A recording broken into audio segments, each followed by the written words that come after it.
If I pop the trunk, I'ma catch a body if I pop the trunk. I'ma catch a body if I pop the trunk. I swear to God, this ain't what you want. Don't tell him.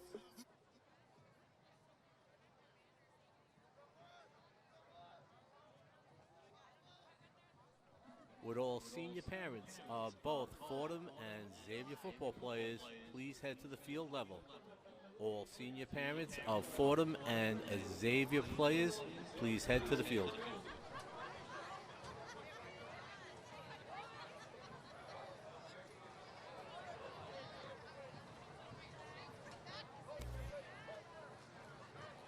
It's in a matter of time I spent on some locked up in the back of the paddy wagon, cuffs locked on wrist. See my dreams unfold, nightmares come true. It was time to marry the game, and I said, yeah, I do. If you want it, you gotta see it with a clear eye view. Got shorty, she try and bless me like I said I chew, like a sneeze. Please for them tricky squeeze, I'm getting cream. Never let them get in between of what we started. Lord, but I'm lying hearted. They love me when I was stuck and they hated when I departed. I go and get it regardless. Draw it like I'm an artist. No crawling, went straight to walking with foreigns in my garages. A foreign menage, sucking and swallowing anything for $1. They tell me get him, I got him. I did it without an album. I did it with Mariah. Lil' I'm on fire. Icy as a hockey ring, Philly flyer. When I bought the Rolls Royce, they thought it was lease.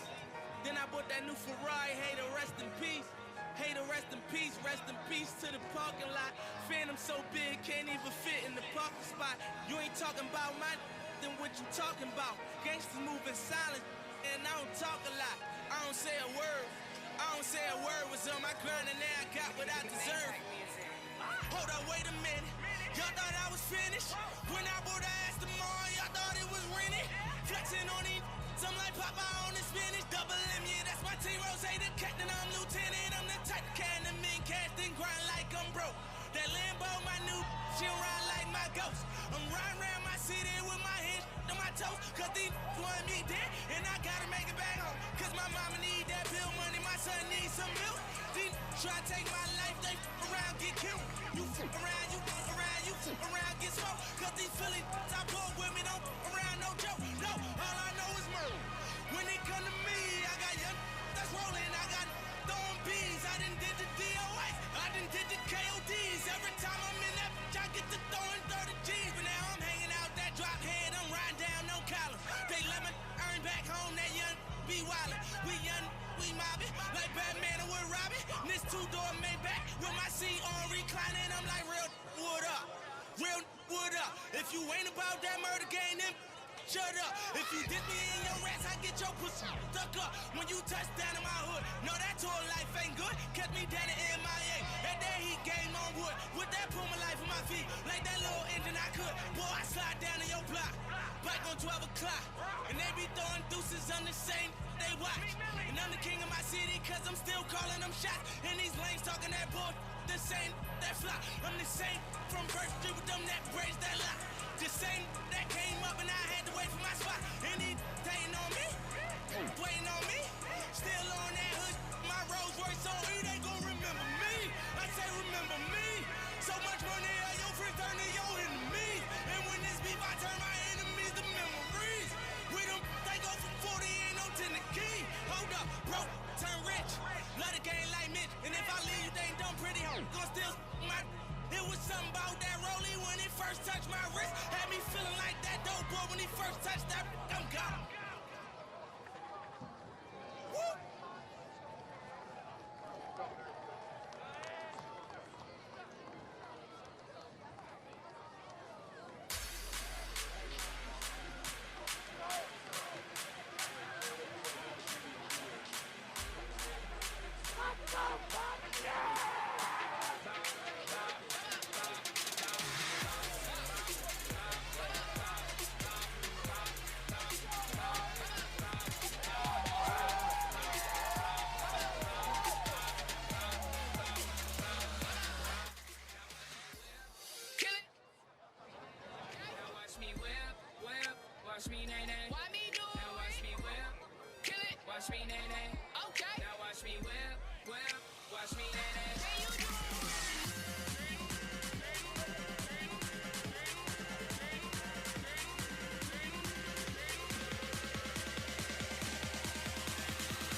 At this time, we direct your attention to the field, where senior members of Xavier and Fordham are playing in their final high school games today.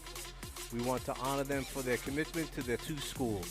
First, let's meet the seniors from Xavier.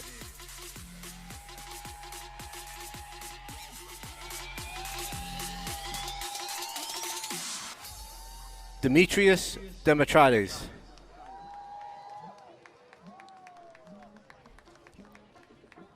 Christian Korchma.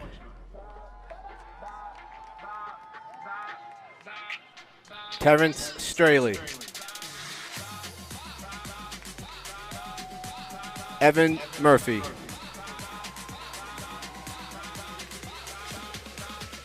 Joseph Maratia. Langston Williams.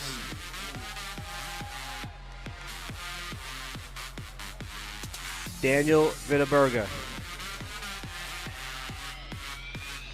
Kevin Conley. John Mullen.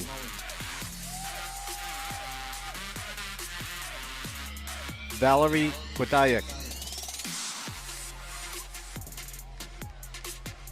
Richard Evangelista. John Walsh. Mitchell Robertson. Milton Guzman. Stephen Ryan. Michael Lafort. Nikola Morovic. Anthony Barone. Giovanni Burney. Brendan Cottingham. Emmanuel Aquino. Peter Kojowski.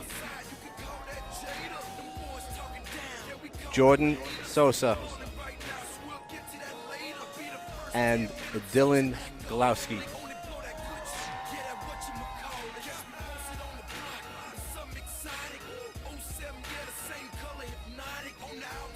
And now let's meet the seniors from Fordham Prep.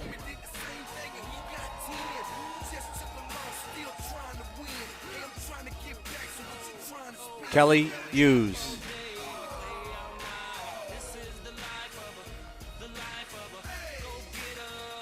Quinn English.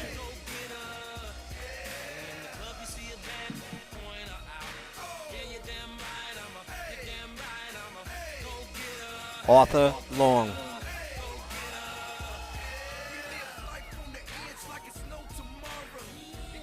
Matthew McCarthy.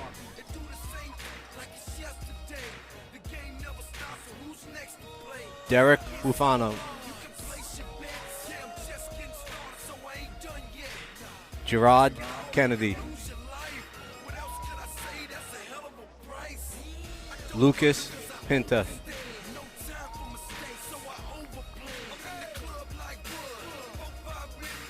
Alex Rodriguez. Tom O'Leary.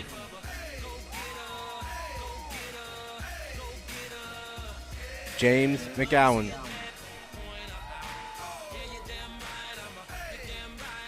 Danny Murray.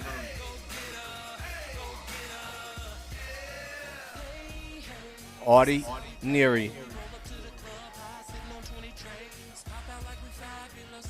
William Woods. Sean Flynn. Jack Goodkin. Joshua Lutchman.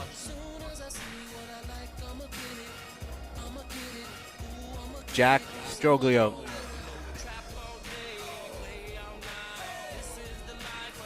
George Gaspar.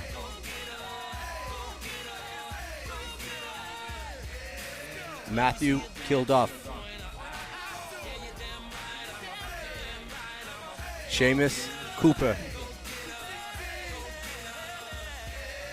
Andre Avilaba. Christopher Chow. Aiden Van Hoek. Brendan Kennedy. Devin Pettis. Evan McStay. Joseph O'Keefe. And Merrick Staff. Congratulations to the seniors from both squads.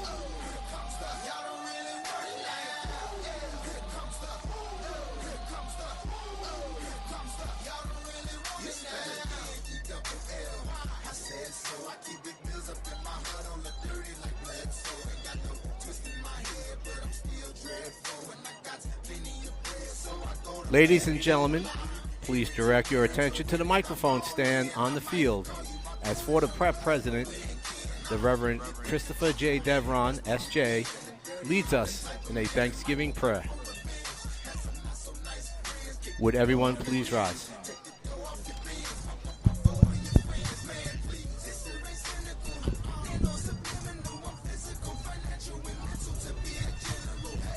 Let us pray.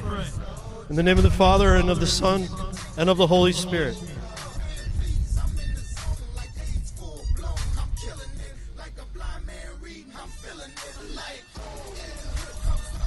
God Almighty, with grateful hearts, we recall the history and meaning of Thanksgiving. For the bounty of your goodness, we give thanks. For the sacrifice of women and men who defend and protect us from danger and harm, we give thanks. For the freedom to worship you, we give thanks. For the gift of peace and tranquility, we give thanks. For the blessing of family and friendship, we give thanks. For the lives of young minds and hearts of students who learn to pray, think, and lead, we give thanks. For faculty who discern a call to serve, teach, and guide, we give thanks. For staff and administrators who commit their time and talent, we give thanks. For the support, care, and love of parents, we give thanks.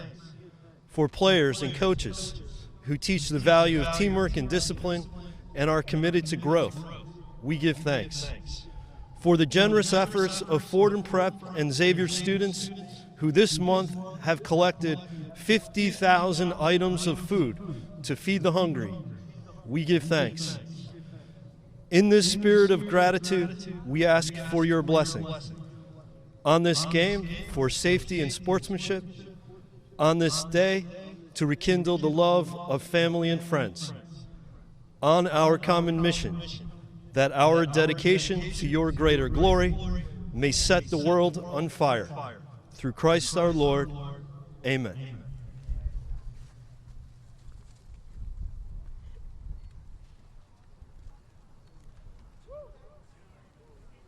Ladies and gentlemen, at this time we ask you to remain standing as members of the Xavier High School Regimental Color Guard present our nation's colors.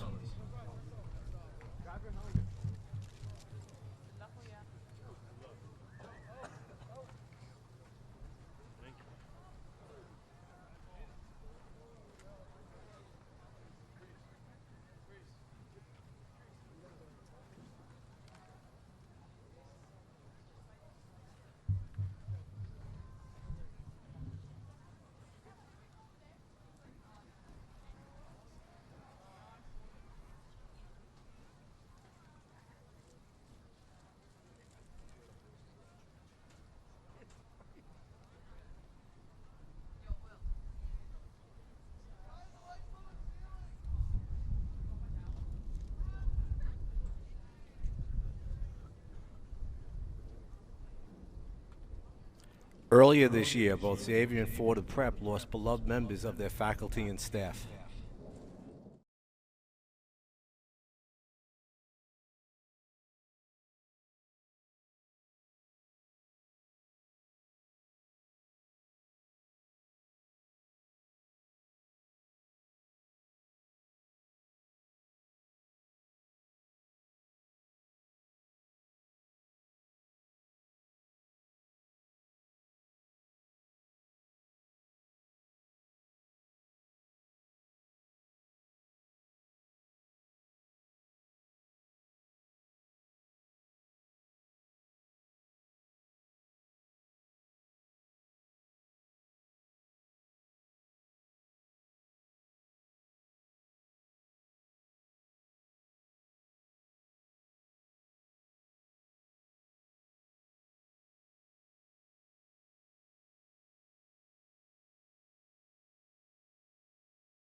Oh, say, can you see by the dawn's early light what so proudly we held at the twilight's last gleaming, whose broad stripes and bright stars through the perilous fight o'er the ramparts we watched were so gallantly streaming, and the rocket's red glare, the bombs bursting in air, gave proof through the night that our flag was still there. Oh, say, does that star-spangled banner yet wave for the land of the free and the home of the brave?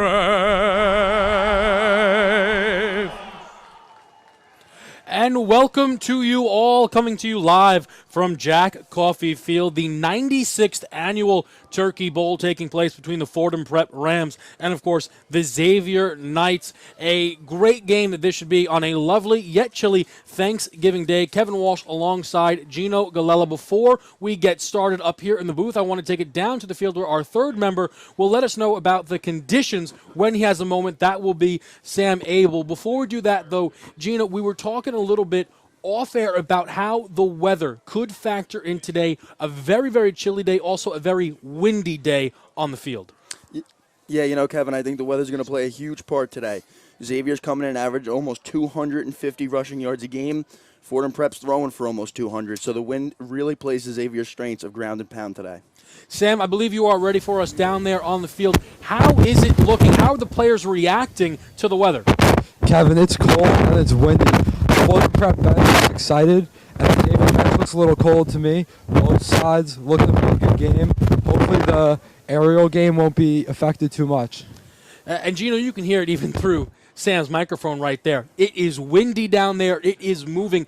Do you think perhaps this could force Fordham Prep to maybe rely a bit more on the run game than they have throughout this season? 100%, but Fordham Prep is not one-dimensional. Don't get me wrong there, Kevin, when I tell you they like to air it out. They also average about 130 rushing yards a game, which is a lot in comparison to Xavier's one-dimensional side because they only throw for about 30 yards a game.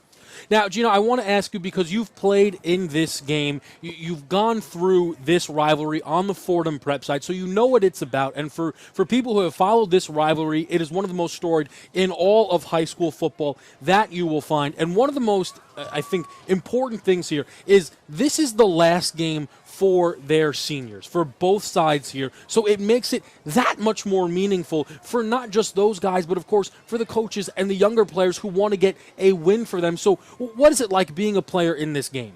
You know, I couldn't agree more, Kevin.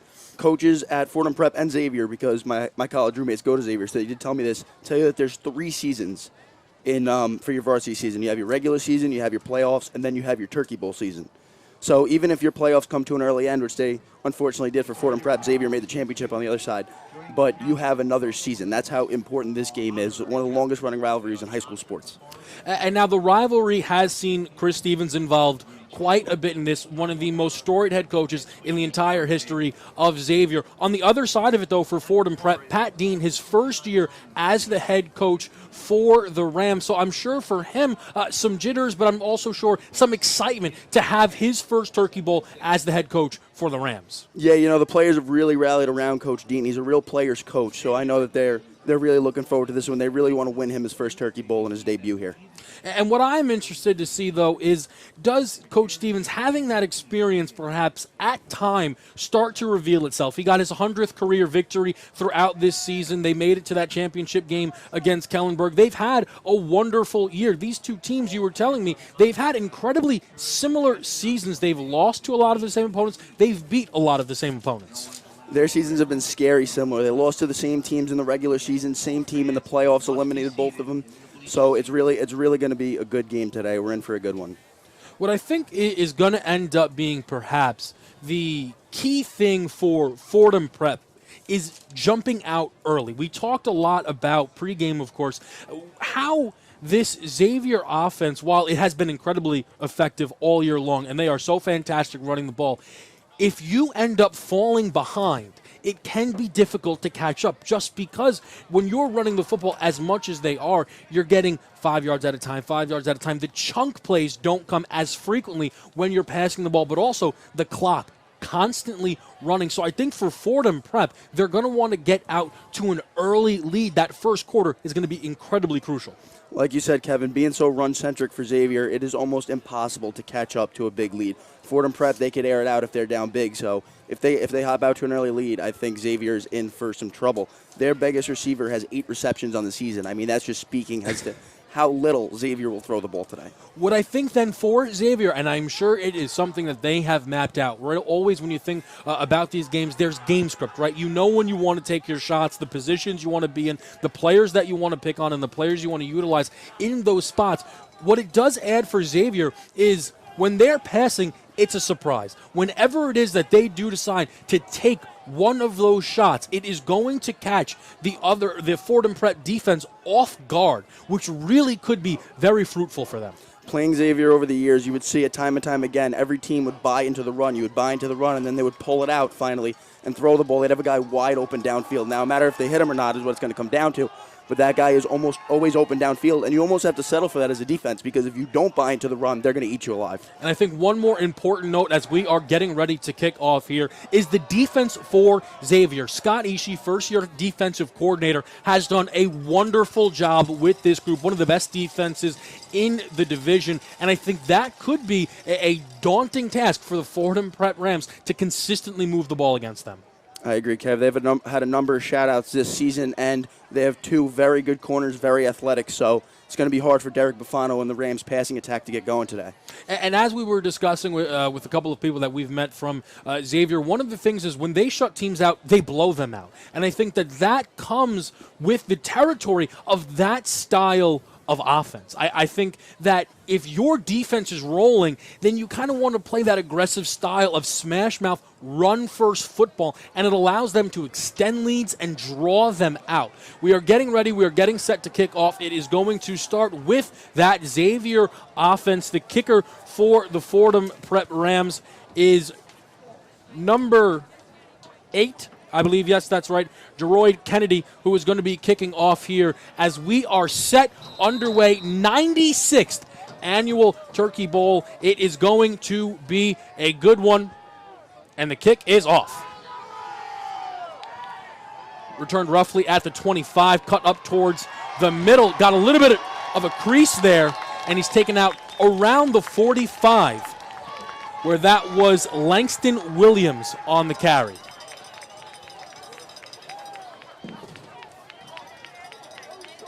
So you see here now as the Xavier offense comes on the field, and one of the difficult things that we were noticing as they were running through their scout offenses, it can be difficult to even identify who is lining up where because there's just so much clutter in that backfield. Oh, it's a total mess. You could never see who has the ball. As a linebacker, you could barely trust your eyes out there. So set to go from the 45. 1st and 10 for this Xavier offense. Their first crack at this Rams defense. A little bit of read option. It's going to be a keep by Matthew Geruso. the junior takes it up for about a 3-yard gain.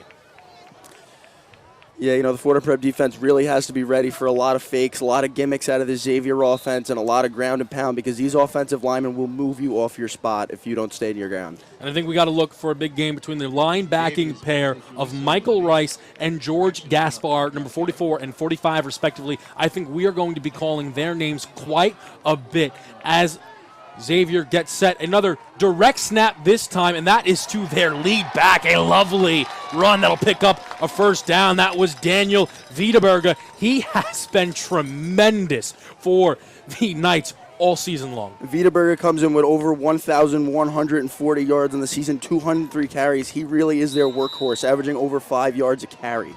And that is so impressive because when that type of workload and when the run is expected, to average still 5+ yards a carry. That is incredible, and that is a guy that they rely on. He did suffer an injury a little bit towards the end of the season, but ready to go for the Turkey Bowl as a fresh set of downs is set for the Knights. It goes to Wiedeberger once again, who takes it up the right edge, and they are rolling early. Looks like it is going to be enough to move those chains back-to-back. First downs picked up by Wiedeberger. Like you said, with such a large sample size and everybody knowing what's coming, to still put up numbers like that is tremendous. And Fordham Prep has a very strong run defense throughout this season, but right now it looks like Xavier's moving them off their spot. So it looks like they're not going to spot him the first down. It'll be second and about less than a yard, maybe a yard we'll call it. 2nd and 1 as they've now crossed over into Rams territory here. And this Rams defense, the defensive line really is going to have to start to get a push. A little bit of a fake there. It goes up the middle, and it looks like they picked up enough there that should net them a first down. I believe that was Anthony Bruno there on that carry. Arthur Long on the tackle there. He's a first-year player, senior. He has been tremendous for this Rams D-line. Well, they did not spot them that first down, so a couple of times there it looked like the Knights had done enough to earn a first down, but they've been hold short. It is now third and an inch really here. I would expect the direct snap, and that's exactly what it is to Wiedeberger, who will get that first down and then some. Looks like he picked up about 6 on that carry and a fresh set of downs for the Knights. Before the game, defensive coordinator for Fordham Prep, first-year DC, George Gaspar, said, we really have to get a push at the line and hold our spot, and Fordham Prep is not doing it thus far. He wants to control the line of scrimmage. They're not doing a good job of it so far. Absolutely right. They stress the importance of getting that push from the defensive line, and thus far right now, the effectiveness of this run game for the Knights has been on full display. They get a little preset motion here as they move 3 over to the right. Perhaps a weak side counter could be coming. Nope, they run strong side with Wiedeberger once again, but that is absolutely snuffed out there. A really nice job on first down. The thing about this offense is once you get into the third and fourth quarters, you are gassed against them as a D lineman, especially if you get back on the field soon. You really need a rest playing this Xavier offense because you will be exhausted if you take this ground and pound all day long. And that was Joshua Lutchman there who came in on the tackle. So right now it's going to be set up for a 2nd and 9. They've moved in, I would say, roughly to about the 25-yard line, maybe the 26. And it is going to be a direct snap. Once again, that should be there. Matthew Geroso on the carry, who will pick up about 5 on that carry, bring up now 3rd and 5. And this is where it becomes difficult. 3rd down and 5, a lot of teams, that's a passing down. Likely not for Xavier, so they should be selling out to stop this run. Got to be careful, though, with those play action. 3rd and long is Xavier's worst nightmare. We'll see what they dial up here.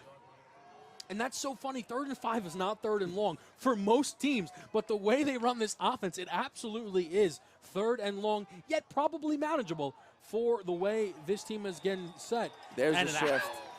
So it looked like the Knights there wanted to set up a bit of a gimmick play there. So the Knights, they do the shift where their linemen don't quite get down in their three-point stance, and then right before it looks like they're going to snap it, they all get up and move. Draws defenses offsides all day long. That is incredibly useful when it works, and it looks like, can't tell if they're moving forward or back. It looks like it did They're moving work. up. They're moving up. Yes, it did. Wow, impressive. Very impressive there. At first, I thought they had drawn the offsides, but I think that was the first time I've seen the play. You were right on it, though, and that now gets them 3rd and inches once again. I tell you, we were talking a lot, and we will get into it as this game goes on, just about this offense and running an offense like this. Is you see it all throughout the different levels of football now. Pass, pass, pass. Xavier likes to commit to their run, and I think when you do that, you're going to have to pull out some tricks. That trick there earns them a first down. Now they're right back where they want to be. Nice, fresh set of downs. I know Coach Dean is going crazy on the sideline because they teach them that shift all week long, and they've had about 3 weeks to prepare for this game, so he's got to be losing it down there. I don't blame him. I mean, when you called it right away, so those boys down there, they could not be surprised by seeing that call. Direct snap again goes up the gut. It is Wiedeberger on the carry once again, and I mean, he has been on full display here. You see just how important he is for this football team. Looks like he picks up about 4 on that carry. This is just everything we expected so far. Xavier coming out, running the ball down Prep's throats. And, it's nothing you're not going to expect. We've been calling it all day long. This is what they were going to do. No gimmicks. They're just going to shove it down your throat. So that was Jake Adriana there on the tackle, number 24, who came in to make the stop. It brings us 2nd and 6 as they are now in the red zone at about the 16-yard line. Wiedeberger once again towards the right, got some space. Ball's on the ground, and it's a fumble. That will be going the other way. Rams force a turnover, and their offense will take over. That there, Jake Adriana, who just had that stop on first down, comes up and makes the play, forces the fumble, and now it is Rams football. Jake Adriana, he's a real difference maker out there. He leads the team in interceptions, got a couple of kick return touchdowns. He's really going to make an impact today, especially in the special teams. And I love to see the excitement. Both of these, this is the last game of the season. The championship has already been played, but you see how much it means to them, running over to the sidelines, hyping up their fans, getting excited out there. And on a cold day like this, you need some exciting plays to keep those fans warm. So now the offense for Fordham takes over. Quarterback Derek Bufano will look to move his group, and he's got a long way to go as this offense starts at about the 5-yard line.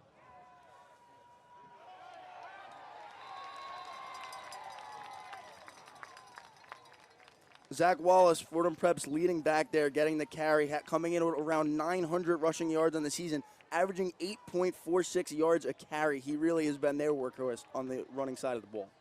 And you see there, Zach Wallace, right? People probably hear the yards per carry, but that's what comes when when that workload isn't so high and you're able to be a little bit more unpredictable. So that first down run there doesn't really move much. Get back to the line of scrimmage, and it sets up a 2nd and 10 for Bufano and co. He will go under center now as he looks for the snap. We'll take it, and it's a run off towards his right. That one now looks like it is going to be able to pick up a first and then some. That is a lovely run there by Zachary Wallace. Wallace is very dynamic in the passing game as well. He's got 3 receiving touchdowns, 6 rushing, and a kick return. 10 touchdowns on the season. He is a big difference maker for Fordham Prep. We're going to be saying his name all day today. And that tackle there made by Kevin Conley for this night's defense. And that is one of the things, as much as I think their run attack is talked quite a bit about for Xavier, their defense has been exceptional all year long, but they just gave up that big run to Zach Wallace, which will set up a fresh set of downs here for the Rams. Bufano looking, takes the snap, goes to Wallace, once again straight up the gut, and not very fruitful. Looks like he's done enough to get back to the line of scrimmage. So we talked a lot, right, about Xavier. Run, run, run. Fordham comes out, doing a little bit of the same. Yeah, they are. That's what I was saying earlier. They're very two-dimensional. They could throw the ball, they could run it, and that what makes them very unpredictable for defenses, and that's why they had a lot of success this season offensively. So we had Giovanni Burney come in on the tackle there for the Xavier Knights defense. Now it'll line up in an I formation. Wide receivers wide on both sides for Bufano. Goes underneath, fakes the play action, looking downfield, and he skies it. Intended passer there was Matthew McCarthy, who did beat his man on that post route, but just a little too much sauce on that one from Bufano. He's got a great strong arm there. McCarthy is really their top guy at receiver. 43 catches on the season, 4 touchdowns, around 600 yards coming in. He is their number one. You're going to be saying his name as well today. And they got the coverage it looks like they wanted. Man-to-man defense, no safety help there. And McCarthy looks like he had his man beat. but it skies over his head. So we've now got 3rd and 8 at the 18-yard line, deep inside their own territory. Fordham looking to find that first down. They're going to need 8 yards to do so. Man in motion as the tight end moves over. They go out to the sideline. It looks like they target McCarthy once again. They do, and it is enough for a first down. Derek Buffano has been stellar this season, completing over 50% of his passes for 21 touchdowns. This kid's legit. He's got a funky throwing motion. Don't let it throw you off, though, because he really completes a lot of his passes. And McCarthy there, a nice crisp route, a little bit of a comeback route there. Go up a little bit past your first down, right? They needed 8 yards, runs about 11, come back, and he gets enough for the first down. It was a nice route. Looked like he was about to go out there and stalk block the corner. The corner thought it was a run play, and he just came off the comeback route wide open on the sidelines to pick it up. So it's going to be an illegal shift that ends up getting called against Fordham that is going to not only negate that first down, but now it's going to make it even more difficult to try and pick this up as it moves them back 5. So now 3rd and 13. Very unfortunate there for the Rams. Those penalties are real drive killers. Now you got to be careful. You don't want to turn over. You're deep in opponent's territory here, and you really don't want to turn the ball over, give Xavier a chance for some points. This one you almost want to eat it, hand it to Wallace, and punt the ball away.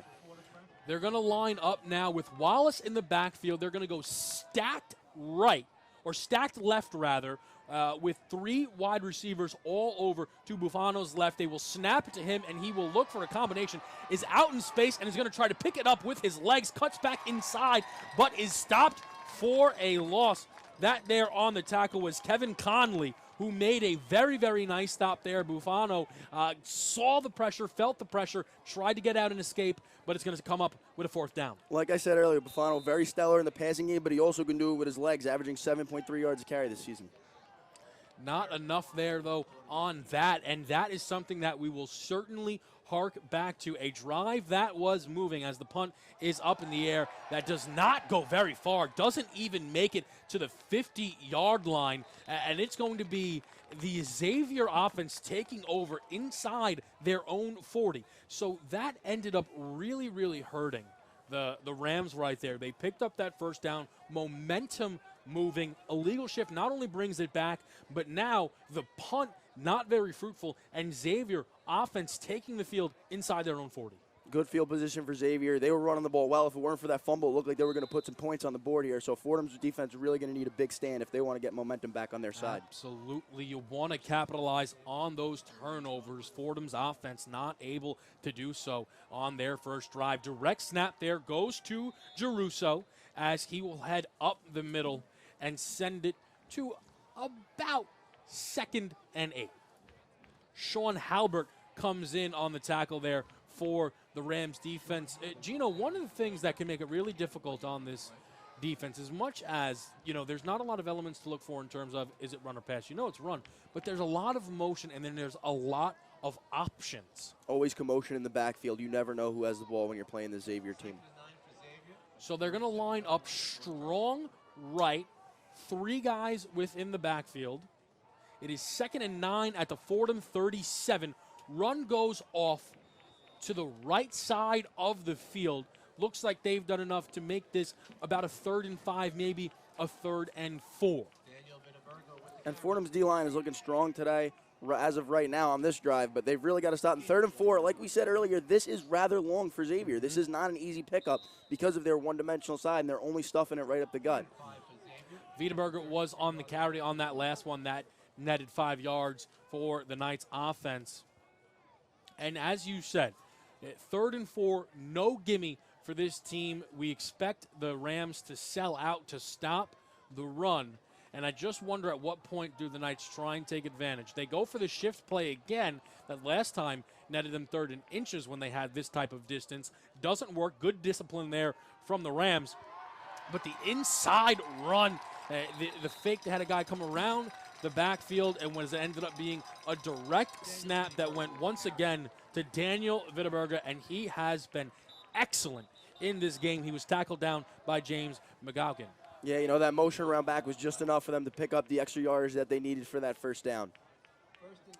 Excuse me there, James McGowan on the tackle. So now, fresh set of downs. Xavier continuing to move the football.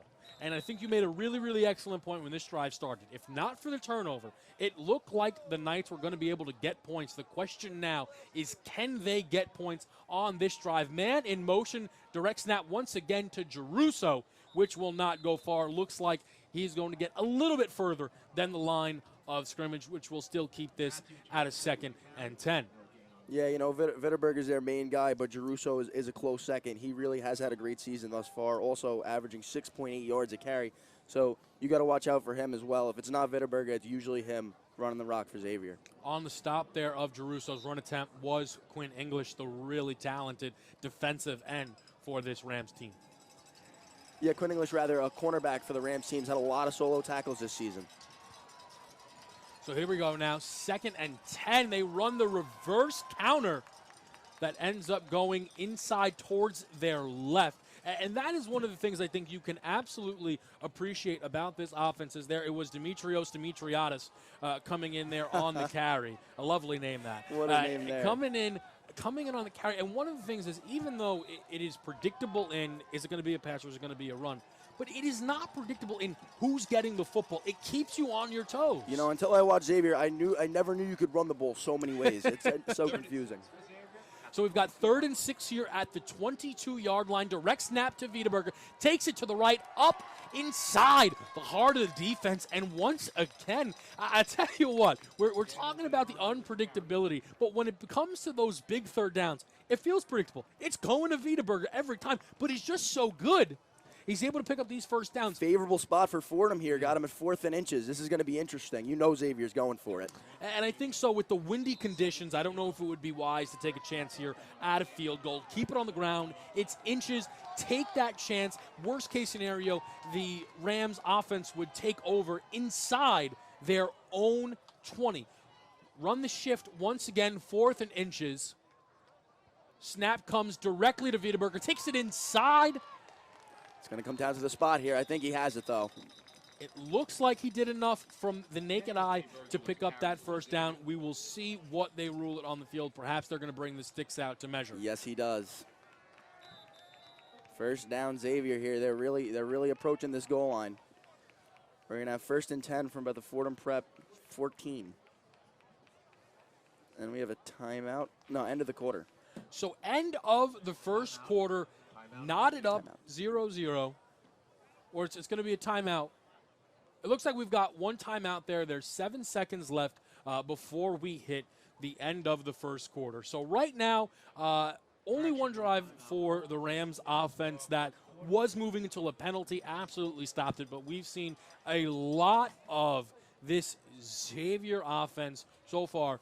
And I want to bring it down now to Sam, who's on the field, because that is going to be the end of the quarter. Sam, as you're watching it down there, any sense of how the Rams sideline is reacting to seeing the run game for Xavier being so successful?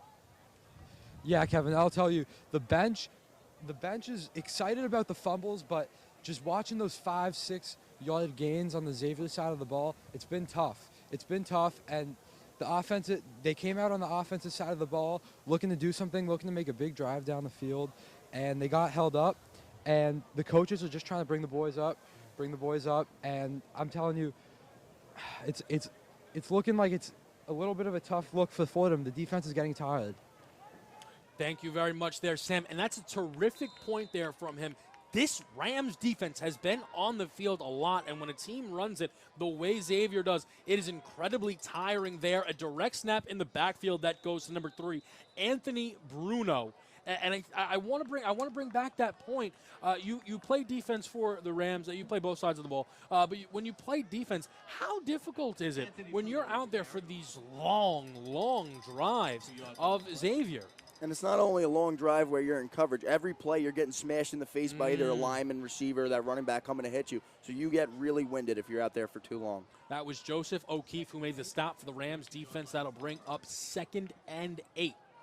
As it goes to Matthew Gerosa, takes it to his left. Enough for the first down. Certainly a really nice run there. Got some power outside to the left. It looks like that was Jack Adriano who made that stop, but not before. It should be enough to get a first down.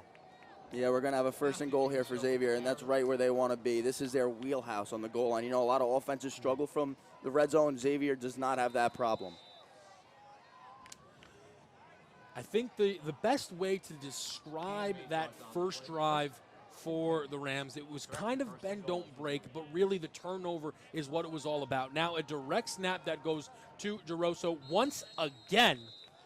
Geruso there, not very fruitful there, picks up 2, maybe 3 yards on that carry. You know, in this bend, don't break, they can only last for so long. Xavier's bound to punch it in soon. And even if they don't, Fordham Prep's going to be deep in Xavier territory again, and then you're basically just playing it safe, handing the ball off a couple of times because you don't want to turn that ball over and give Xavier a 1st and goal again. So that was William Woods who came up on the stop for the Rams. It sets up 2nd and 4. 4 yards out as this Knights offense looks to be the first to get on the scoreboard. Direct snap to Daniel Wittenberger out to his left, cuts it up inside. And they've marked him outside of the end zone, but they are getting closer and closer with 2 more downs as they try and find the first 6 points of this game. You know, as a prep alum, as much as it hurts me to say, I got Xavier putting some points on the board here. Their O-line looks just too strong right now. They are overpowering the Prep's defensive line, and from inside the 1, it's almost near impossible to stop them on 2 plays straight. J.R. Coaster made that tackle there for the Rams defense. Now it is going to be 3rd and about a yard away. Maybe a little bit less for this Xavier offense. Can they get the first points in the 96th Annual Turkey Bowl? It goes direct inside Wittenberger. Stuffed him. And he was stopped. Wow, it's going to be down 4th down here, Kev. This is going to be a huge play for the momentum of the game. Sean Halbert coming up on a crucial 3rd down stop. It was not a net loss, though, so still incredibly close here on about a 4th and 1, we will call it, away from the goal line. And this is going to be a gigantic play. Obviously, you go for it in this situation if you are the Knights. You can just tell this play really might have a large determination of the outcome today. And expect Wittenberger to get it. They run the shift once again. Some movement there as they adjust for the Rams defense. Snap comes direct. Wittenberger up the middle. Waiting on the signal from the refs, and it looks like they stopped him once again. What a job from this Rams defense. Bend, don't break, just like you said, and that's all that matters. As long as they have no points on the board, you're just as good as if you were stopping them all drive long. Absolutely stunning. They have been out there for what feels like this entire game, and they got the fumble on the first drive, a turnover on down to a goal line stand on the second drive. Rams defense doing their job. And Kevin, I know it's not going to be easy starting a drive from inside their 1 yard line, but Fordham Prep really needs to string together a couple of first downs at least to get their defense a breather right now. They've got to be gassed. Absolutely here. Dangerous territory. Don't want to take a safety, expecting Zach Wallace to see a couple of carries with this field position. And they will hand it off to Wallace, who goes inside. Looks like he's done about enough to pick up 3 yards on that original carry. Not only is this important because you want to strike first, you want to get the first points here, but right now, just because the state of that first punt, we got a flag on the play. I'll wrap up that point, and then we'll see what that flag was about. The state of that first punt, which was not very long, and it really did set up Xavier in a good position. You want to be able to continue to move the ball down the field. That way, if you do have to punt, you don't want them starting inside their own 40 again. We get an unsportsmanlike conduct call on Xavier, I believe. But it ended up being offsetting penalties, so the play will stand, and we are going to do it, and it is 2nd and 6. Ball is on the 4 yard line there. Rams deep in their own territory, trying to work it out. They go inside to Wallace, once again trying to bounce it outside. Excuse me, that was not Wallace there. It was Jack Goodkin on that carry. You know, this is a big game for Jack Goodkin. It's his 3rd year playing in the Turkey Bowl. This one's real important for him. He's been a stud for the Rams for 3 years, both offensively and defensively. His kid can do it all. And he does enough there to get a first down, and a big first down there for the Rams offense. And I think you talk about a guy like Goodkin, right? He's seen this Turkey Bowl as a sophomore, as a junior. He's playing for the guys above him. But now he's playing for himself as a senior. He does a great job there on his first carry of the day. Yes, he does. It looks like Goodkin and Wallace are both in the backfield here on this 1st and 10. Ball goes off to the right for Wallace, cuts it outside, and is able to pick up a nice gain there. Wow. But there is a flag on the field. Looks like it's in the area of holding. We could see this one coming back. Those holding penalties are real drive killers, especially when you got the momentum flowing nice right now. You bring it back, you get 1st and 20 in your own 15. It's not a good look. Yeah, I don't even think they'd be able to give him 1st and 20 because they still are so deep within their territory. Holding is the call. It goes against the offense, and I think right now, first drive, one ended up ruining it for them. Penalties. It is still first down, but you hope that doesn't become the trend for this Rams offense. You always want to pay the other side of the ball back. There's this level of accountability that I think both sides of a football team hold. When the defense is rolling, the offense wants to play for them. When the offense is rolling, the defense wants to play for them. Early on, the Fordham Prep Rams defense has been wonderful. Now you want to get it moving if you are the Rams offense, who from their own 6-yard line have a 1st and 16. Got to be real careful. He'll have in dangerous territory, like you said earlier. Absolutely. As we see Bufano step back to pass, heaves it down the field, and it is caught. Matthew McCarthy, what a play. What a snag. He's got some real strong hands. You see catches like that in traffic are real important. You need plays like that if you want to put together a good drive. Those catches in traffic, taking a hit, big play there for the Rams. Really moving the sticks and getting it going now. 30 yards gained on that connection between Bufano and McCarthy. Last time he had him on the post route, missed him long. This time, took a little bit of mustard off of it. McCarthy able to come back to the ball and make the play. 30-yard gainer. Love to see that from the Rams. Those are the chunk plays you don't get with Xavier that we talked about. Mm-hmm. And it's also unpredictable there. You would think that they would go back to the run. They caught him off guard, and they're able to open it up with the pass. They're going to try to do that again, and he finds McCarthy again for another big gainer. These two are in sync right now. Oh, they're looking great. And McCarthy didn't run the post route that time. He ran the flag, which is going the other way, and the defender must have been caught off guard right there, buckled at the knees, had McCarthy on the sideline. They look great. And that one good for 29 yards. So the last 2 plays, McCarthy racks up 59 yards in the air, and really nice ball placement there as well from Bufano. Oh, 100%. And like we saw Wittenberger with some great, he's their workhorse. He's looking great. We're used to this Bufano-McCarthy connection, and this is their bread and butter now. Once again, they go to the pass. Bufano looking, tried that flag route again, but it was double covered. Looks like he made the wrong read on that one. Yeah, double coverage. That was a scary throw there. You don't want to toss a pick now. Now you got the momentum going. And that was Dimitriadis there in coverage, a player who plays on both sides of the football, making plays for Xavier. Made that throw incredibly difficult there from Bufano. Yeah, I'm pretty sure Dimitria leads the Knights in picks, so you really don't want to be throwing a ball like that in his direction.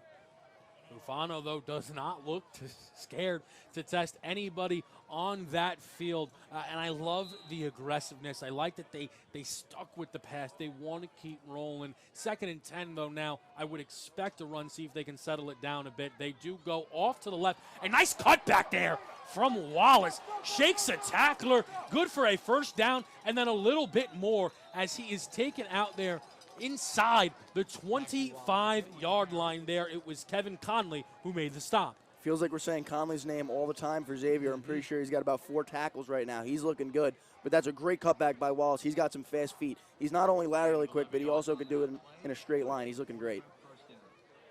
And this Rams offense now, chunk plays in the air, chunk plays on the ground. They are really, really moving the ball now with some consistency. A first down, absolutely they have.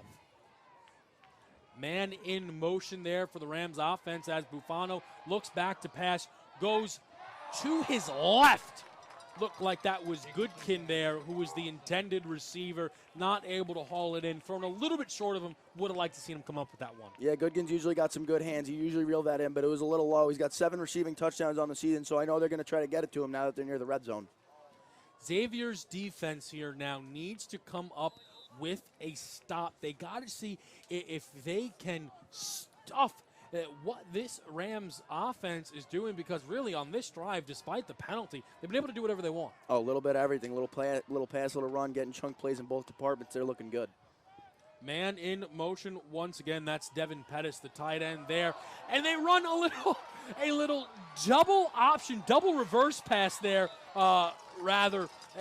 It looked like it might have been a little bit of a Philly special. I was just going to say the Philly special. It looked like Buffano was looking into the flat to run the route there. We saw Tom Brady run that a few weeks ago against Titans. Didn't look as good as when Nick Foles ran it.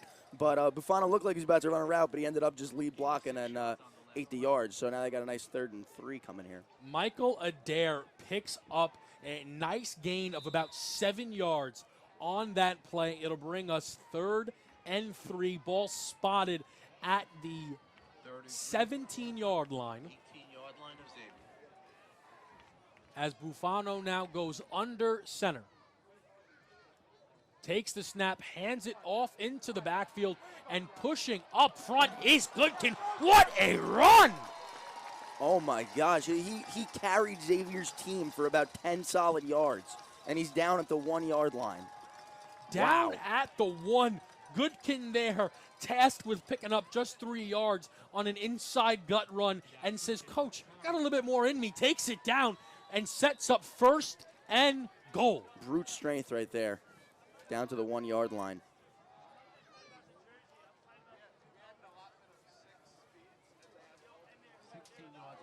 So now 16 yards picked up on that run there by Goodkin.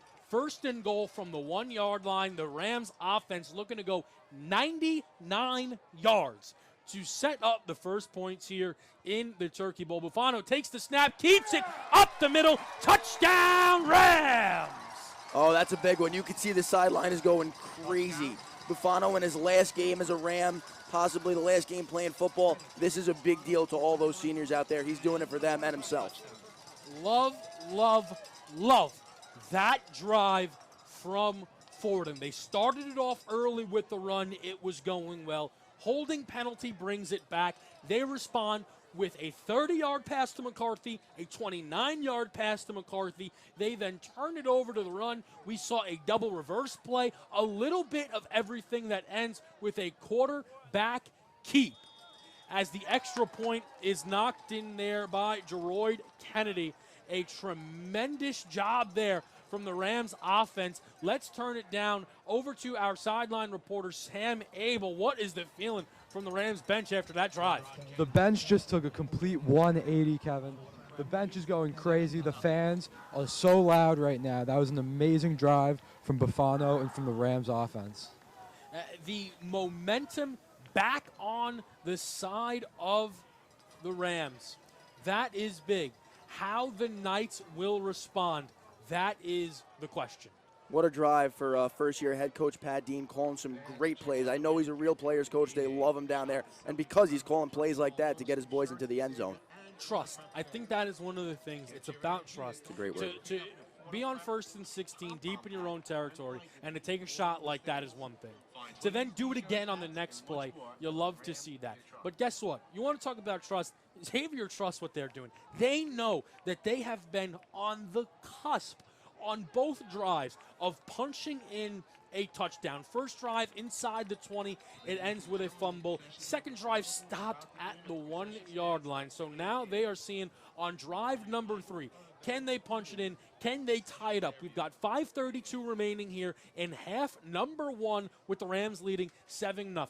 Yeah, do not be fooled here, Kevin. Xavier's not going to go away from their bread and butter. They are going to stay what they've been doing all game long because even though there's a big goose egg on the scoreboard right now, it has been incredibly effective. Score not indicative of just how effective their offense has been. Kick is up in the air there by Geroid Kennedy, and it is going to be called for a fair catch. So here's the thing now for Xavier. They can take this drive and likely run out the remainder of this first half with just 5:32 left there. That is, I'm not sure if it's enough time for them to get all the way down the field there. They might need a splash play of their own, but that is a big thing for Xavier. Going down there, getting 7, and really ending the half on that note. Like you said, the score isn't indicative of how successful Xavier's offense has been. The score is definitely not indicative of how the time of possession has been, because Xavier's had this ball for nearly the entirety of the half. I think a big thing, too, that we had Sam mention to us during the last drive was the fatigue that could have been setting in on the Rams' defense. They are now able to catch their breath, take a bit of a breather. They should come out fresh. But same can be said for the Xavier offense. They were on the field just as long. So we will set up shop at the 20-yard line as Xavier sees if they can respond to the touchdown drive led by Brufana. Fumble on the first play! Oh, wow! Wow, do you want to talk about a shift? No one indicating yet who has it. And it looks like an offensive lineman for the Knights able to save the drive there. That is a huge recovery. Huge recovery. Could you imagine if Fordham Prep landed on that ball? This sideline would have gone bonkers. They went bonkers regardless, but I tell you, that would have been something else if they would have been able to set up shop inside the red zone to start a drive. It now gives us 2nd and 12 from the 18-yard line, and the Knights have to get something moving. So they go direct snap out towards the left, and a really, really nice gain there from Matthew DeRosso. The junior takes it to his left and gets not only those fumble yards back, but a lot more to set up a 3rd and manageable. You know, it's going to be interesting to see what Xavier does if they get stuffed here, because do you punt it away and give it back to Fordham Prep, or do you trust your offense and go again and stuff it right up the gut? I think that question will have to be pondered after we see what they're able to net on 3rd down. It looks like they've set up here what should be a 3rd and 6. They are inside the 25. They spotted at the 24. A big 3rd down here for both teams. And it is snapped to Wiedeberger. Takes it up the middle, looking, and he is certainly stopped short of the 4th down. The question now is just how short is he? Interesting call here. What do you think they're going to do, Kev? It looks like they are intent on keeping the offense out there. Perhaps they're going to see if they can draw them off sides. George Gaspar came up and made the stop on that 3rd down for the Rams. Gaspar wants this one bad. Again, his 3rd Turkey Bowl, 36 solo tackles this year, leading the Rams. He's been a beast for them. So we don't see the hands down yet. Hands down now for Xavier, and it goes to a punt. So they sent it to Matthew DeRosso, who was going to take the snap and direct punt it. But they ended up getting a flag on the field that's going to go against the offense. False start will send them back 5. And now, no trickery, no disguise needed. They're going to punt this one away. Yeah, giving the ball back to Fordham Prep with 4 minutes to go. This should be interesting. If the Rams offense comes out like it did last drive, Xavier's in for some trouble. And now I think the real question is, first time we've seen the punting unit for Xavier, is just how far can they send this down the field. The return man has set up shop at the 50-yard line, so he's not expecting a very deep punt, certainly. Yeah, we'll see what McCarthy could do with this one. We see he's doing a lot through the air. Let's see if he can bring this one back.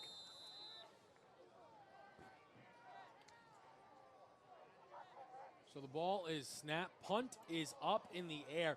Bit of a squib motion that won't go very far. Rams have to be careful not to touch it. Wow, that's dangerous. You know, you got to call poison if you don't want that ball. Everyone's got to get away from it. You have a code word, not necessarily poison. But they got to tell their guys to get away from that ball because the guy's ankle rubs up on it. Next thing you know, it's Xavier ball at midfield. I will tell you, I think it has to be somewhere in the CHSAA handbook that every single team must call poison on fumble, because I know they did it at Holy Cross. I know they did it at St. Francis Prep, clearly for Fordham Prep. So that just seems like a uniform thing. Yeah, that's your word. That it just lets everybody know. I mean, I don't think you can really mistake poison. Yeah, it makes sense. I would never go near poison. I don't know about you, but absolutely not. So now the Rams offense set to take over here at the 49-yard line. Last drive They really, really were moving, and now they're going to see if they can put some more points on the board and continue this momentum. Bufano back to pass, throws again for McCarthy there, and it looked like McCarthy just pulled up a bit. Perhaps he was anticipating it being short, but it wasn't. Bufano there tried Dimitriadis once again. I think he was kind of lucky that wasn't picked off. I think so too, but that pass just shows you how much Bufano trusts McCarthy, throwing it up there in double coverage, seeing if he can make a play on the ball, and that's what you got to do. You got to give your playmakers a chance to make a play out there. I think that is a great point. I think sometimes quarterbacks, they're always are worried about them making the play, them making the throw. Sometimes you have to know when you've got a guy that will make the play for you. And so far, that's exactly what McCarthy has done. As we now have 2nd and 10 after that incomplete pass on first down. They go run left to Zach Wallace, tries to shake, but isn't able to there. That is Valerie Guardiak there on the stop. A really, really nice tackle there. That'll set up 3rd and long. 3rd and long for Fordham Prep, not as much of a problem as it is for Xavier, but still, you want to be safe here. End of the half, you don't want to give Xavier any crazy field position. Because if you give them the ball back, it's going to be interesting to watch Xavier with about 2.5 minutes left try to go down the field. I don't know what that would look like. So if you punt it away here, it's not the worst thing in the world. Although I would not for any second expect the offense of the Rams to be passive. We've got a timeout taken by Fordham Prep here as they look to set up for their 3rd down. We've got 3:05 remaining here in half number 1. 7-0 Fordham right now. And if you are the Xavier side of this, right? We talked about first-year defensive coordinator Scott Ishii and the tremendous job that he has done. What's the message here on 3rd down? Like you said earlier, bend don't break. Necessarily not. It's 10 yards, but you can give up as much as you want if you don't give up the 10 because your corner's got to be playing 10 yards off the ball. You got to know where the sticks are because Fordham Prep's not going to take anything less than a 10-yard gain here. I do think if they're able to pick up maybe 6 or more yards, this Fordham offense, they absolutely could flirt with the idea of going for it just because the nature of the offense that they would risk giving the ball back to.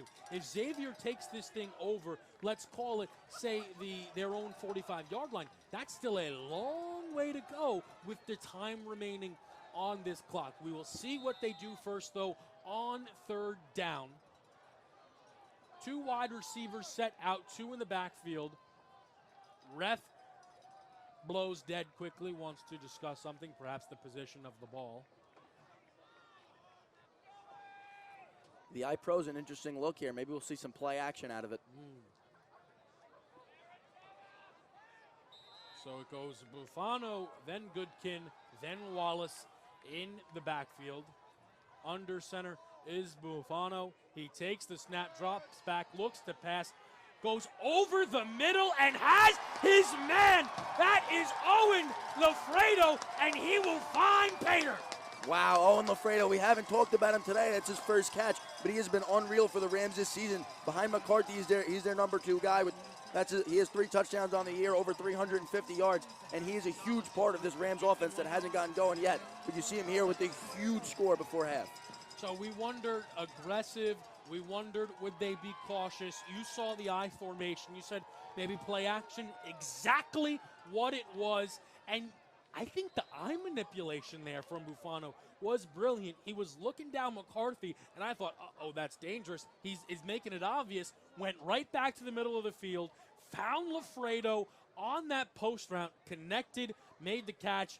Corner tried to dive and make a play, and ended up allowing Lafredo to walk in on a 51-yard touchdown. Extra point comes through, and now a 14-0 lead. Yeah, that's a great point, Kevin, on the look-off, because if he doesn't look that man off, that safety's right there waiting on that post route. But a great look-off by Bufano, great ball that followed it, and that's why we have 14 points on the board for the Rams. And just another great drive. Even before they got anything cooking and you had the 3rd and 10, I was loving the play calls. 1st and 10, you go out, you throw the ball down the field to McCarthy. They're not expecting that. They're expecting a handoff to Wallace, so it's a big play. I think right now the difference in this game just has been the Rams' ability to pass the ball downfield. I mean, you talk about a play for 30 yards, a play for 29 yards, a play for 51 yards. You don't see that all the time at this level of high school football. A lot of these teams are run first, but today that has not been the case for the Fordham Prep Rams offense. And now Xavier needs to take over. I couldn't agree more, Kev, because I really don't think Fordham Prep is outplaying Xavier in this game, yet they're up 14-0. So that speaks to their ability to toss the ball down the field and how important that is on a day like this. It really, really all shifted with that goal line stand. Yes, and it did. Once they got it, the Rams really came out aggressive as the kick is sent down. And it is covered inside the 10-yard line. Taken up the middle, though, and a really nice return by Dimitriadis, who takes that ball to the 40-yard line. A great return. Oh, yeah, it's going to be really interesting to see what Xavier tries to dial up here because they almost need some points before the half's over. You sure would like to have some points here. And we've mentioned, as much as it's always run, at some point they will pull the play action. Is now the time? I think now is the time. I think they need some points. They need a chunk play or just something to get momentum back on their side. It'll be interesting to see how they approach this drive with 2 minutes and 39 seconds remaining. They have 2 timeouts left on the board, does Xavier, if they want to stop that clock and keep this thing going. The ball starts at the 41-yard line, so they have quite a bit of ways to go if they're going to come away with some points. Double reverse sent over to Dimitriadis, but again, not much picked up on that play. You know the problem with that double reverse is some guys get caught twice and end up in the right position. It almost looked like what you saw there to make that tackle by Quinn English. So it really did a good job of staying home, but sometimes you get caught twice and end up in the right spot. And I don't think there was enough depth on the reverse because they all start so close to one another in the backfield there. I think they kind of bumped into each other, and it stopped the momentum of Dimitriadis there. It picked up 2, so it'll set up 2nd and 8. Yeah, had he kept that first reverse, I think he had some yards to work with. They come out showing strong left ball snap to Wiedeberger, and he is stuffed in the backfield there. Lucky to get to the line of scrimmage. You see the difference in this Rams defense from when they were getting walked on. They had their nice break on the sideline. They got to cheer. They're rejuvenated, and they're looking strong as ever. Sean Halbert there comes up on the stop that sets up 3rd and 8.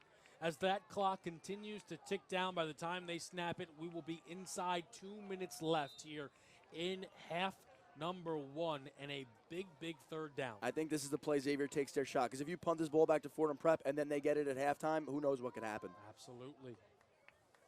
So we will see 3rd and 8. Xavier trying to respond. There it is. And here's the pass. They go down the field. He's got his man. Oh, but he just missed him a little bit far out left. Dimitriadis beat 2 off the line. He's their number 1 receiver, 8 receptions on the year, speaks to how much they pass the ball. But like we said earlier, you almost have to let that happen. You almost have to sell out on the run to get that guy open. And like we said earlier, it depends if you hit him, and on that case, he did not. I think one of the things we've talked a lot about, right, is the predictability. And this is where you can really get burned because for 2 guys here coming up in the booth who haven't spent 3 weeks prepping for this game, we said this is probably the shot play. It was the shot play. So even when you're going for your trick stuff, if it's predictable, it really puts you in a bind. An awful punt, to be blunt there, but it takes a really friendly bounce, so it'll go inside the 40-yard line. That thing did not have a lot of air under it, but it does take a friendly roll, so it will go inside the 40. For the Rams offense, who takes over scoring on back-to-back drives with 1:33 left here. And if the last 2 drives have been any indicator, they're going to look for 7 again. I think Coach Dean will show no mercy on this drive. He does not want to go to half with a 14-0 lead right now. He totally believes in his offense to put some more points on the board and then get the ball at half, and who knows what can happen from there. This game could spiral out of control. Absolutely. I think one of the things that can encourage your aggressive offense is when you trust your defense. If we make a mistake, our defense has us, and I think that has to be the mindset right now because the defense for the Rams has really, I think, been the MVP of this game. Like you said, back on that accountability. Now the Rams offense putting up points. The defense wants to show them, oh, we can do this too. We can stop them too, and they're making big plays. Bufano looks out to his left, but ball batted down at the line there. Pass was going to head towards Gutkin. Batted down by Milton Guzman. That's a big play from the Xavier D end out there. So here's the thing, though. Now, if you're going to go pass happy and attempt to move this down the field to score, incomplete passes can stop the clock here and still leave Xavier some room because you know they want to try and find points before this half is over. Definitely. Bufano takes that snap, looks off to his right, works back to his left, over the middle. Again, look to find Godkin there, but an incomplete pass once again that sets up 3rd and 10. Like we said, this will leave some time on the clock, but like we said earlier, again, Xavier not a quick hitter offense, so it's not the worst thing in the world if you give them the ball with a little bit of time left. Kevin Conley there in coverage as now the Knights here looking for a big 3rd down stop, maybe even a turnover, a splash play. They need something.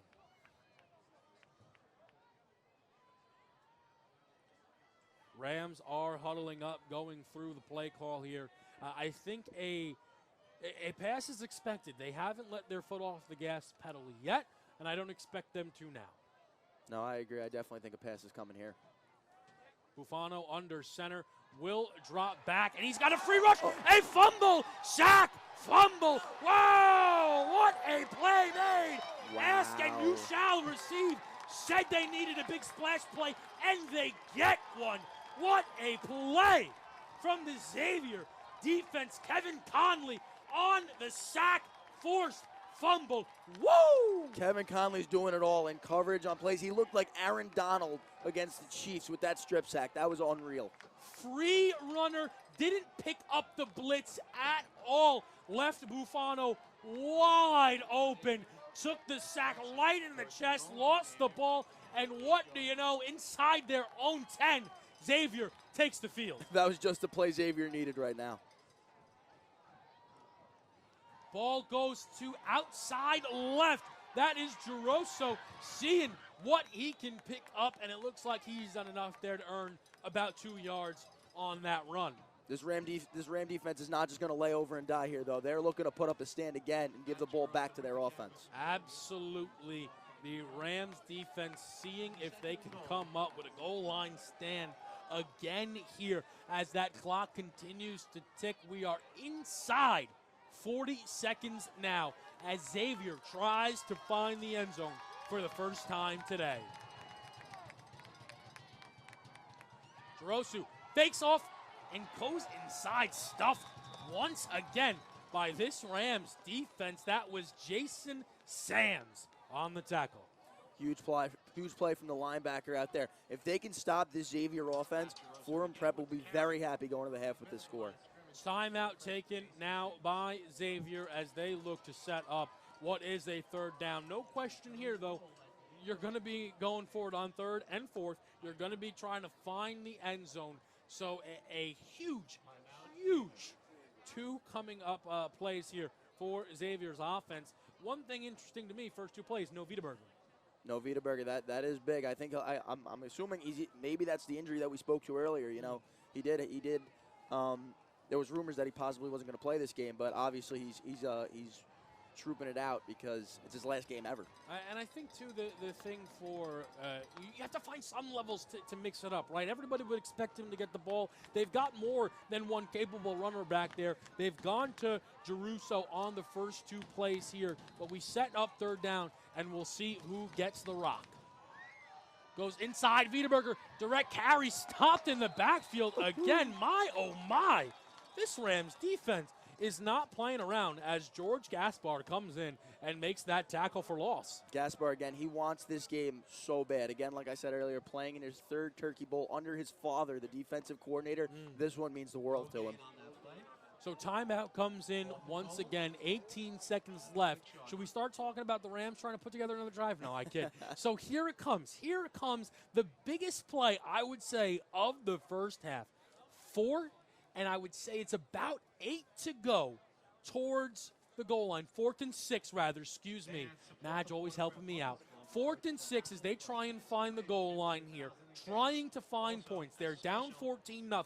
But if you can carry the momentum of that big defensive play, we certainly have a whole new ball game on our hands. It's going to be interesting to see what Xavier dials up here because I think they should get something going in the short pass game because that's the last thing Fordham Prep would be expecting right now. Absolutely.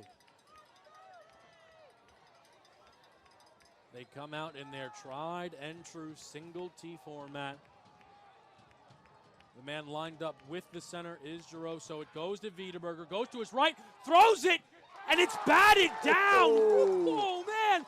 You absolutely called for it, but Quinn English, the defensive end, drops into coverage and makes a brilliant play on the ball there. I love the play call for Xavier, just didn't come away with the result. Yeah, he had his man. He burned it in there. It looked like it was going to be 6, but just a great defensive play. Nothing you could do about it. Oh, man, who was betting on the Vitaburger passing touchdown today? My, oh, my. Would that have been something? We've got 14 seconds left here in this first half. I expect them to take a knee, although Coach Dean today has been rather aggressive, so I will assume nothing. Coach Dean, first-year head coach, you know, he's great with calling plays. He's dying to take some shots, but I know right now he just wants to go to halftime with this lead. And he will go to halftime with a 14-0 lead. The first touchdown came on a Bufano run. The second one came on a Bufano pass that found Owen Lafredo for 6. 14-0 here at Jack Coffey Field. The 96th annual Turkey Bowl sees the Rams up by 14 as they look to make it their third victory in a row. We take it now over to Sam Abel, who stood with Coach Dean. Hi, guys. I'm here with Fordham Prep head coach, Coach Dean. Hi, Coach Dean. How are you guys? Happy Thanksgiving. Coach, how do you feel that you guys adjusted after the tricky first quarter? You came back, 2 touchdowns in the second. How'd you guys do? Defense settled in. They got their wits about them as far as covering gaps and playing it slow and getting up to the ball quickly, which is what we want to do. We know they like to go quick counts, and they like to get more guys in the hole than you can. Awesome. You guys have been in this situation before this season. How do you think you can hold it? Well, we're excited. We get the ball second half. Defense came up with a big stop at the end of the half there after a blown assignment on our end on a blitz, caused a fumble. But defense stepped up. It'd be nice to get the ball, put a drive together, take some time off the clock, go up 21-0, and hopefully Fordham boys will be enjoying their turkey this afternoon. How do you feel you guys played on the defensive side of the ball, sticking with the shift and controlling the line of scrimmage? After that first drive, like I said, where we got our wits about us, it's been nothing but success. We're closing on the ball, we're attacking, we're showing some good speed, and we're just playing disciplined defense. Awesome. Last question. How do you feel momentum-wise? You guys feel like you have a lot of momentum going into the second half? After that stop there defensively, I think that took a little bit of their air out and definitely boosted us up a little bit. Like I said, we're going to come out now. We get the ball. We got to watch for an onside kick. Make sure we corral the ball if they do it. If not, maybe give them a steady dose of Wally. Let Bufano throw it a little bit. Awesome. Thanks, Coach. Thanks, guys. Happy Thanksgiving.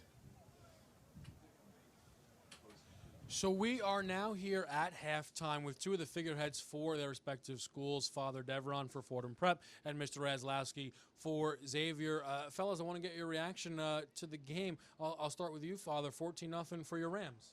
Very happy, go Rams. Great outcome thus far, and we knew this would be a tight game.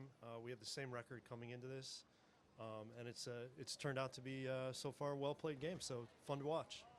You were talking to Father saying that you guys were inside the 10-yard line 3 times. No points to show for it just yet, though. Listen, no one's better than Chris Stevens at making halftime adjustments, so we're looking for another terrific half and hopefully a few Xavier points. Hopefully a few more Xavier points than the Fordham points. Certainly. Now, this is a storied game here. The Turkey Bowl means so much to everybody involved. 96th annual. I was wondering if you guys, though, could just talk a little bit about what it means to you and what it means to your respective schools. Well, I think today we see a lot of unhealthy conflict and destructive conflict, but it's great to see conflict that's healthy, where teams that represent the same values come together, fight it out every year on the state. Which means so much not only to our country but also to our spirituality, about gratitude. So I think it symbolizes everything that's good about Jesuit education, and I'm really proud to be a part of it. And I would certainly agree with Father Devron there, and well spoken.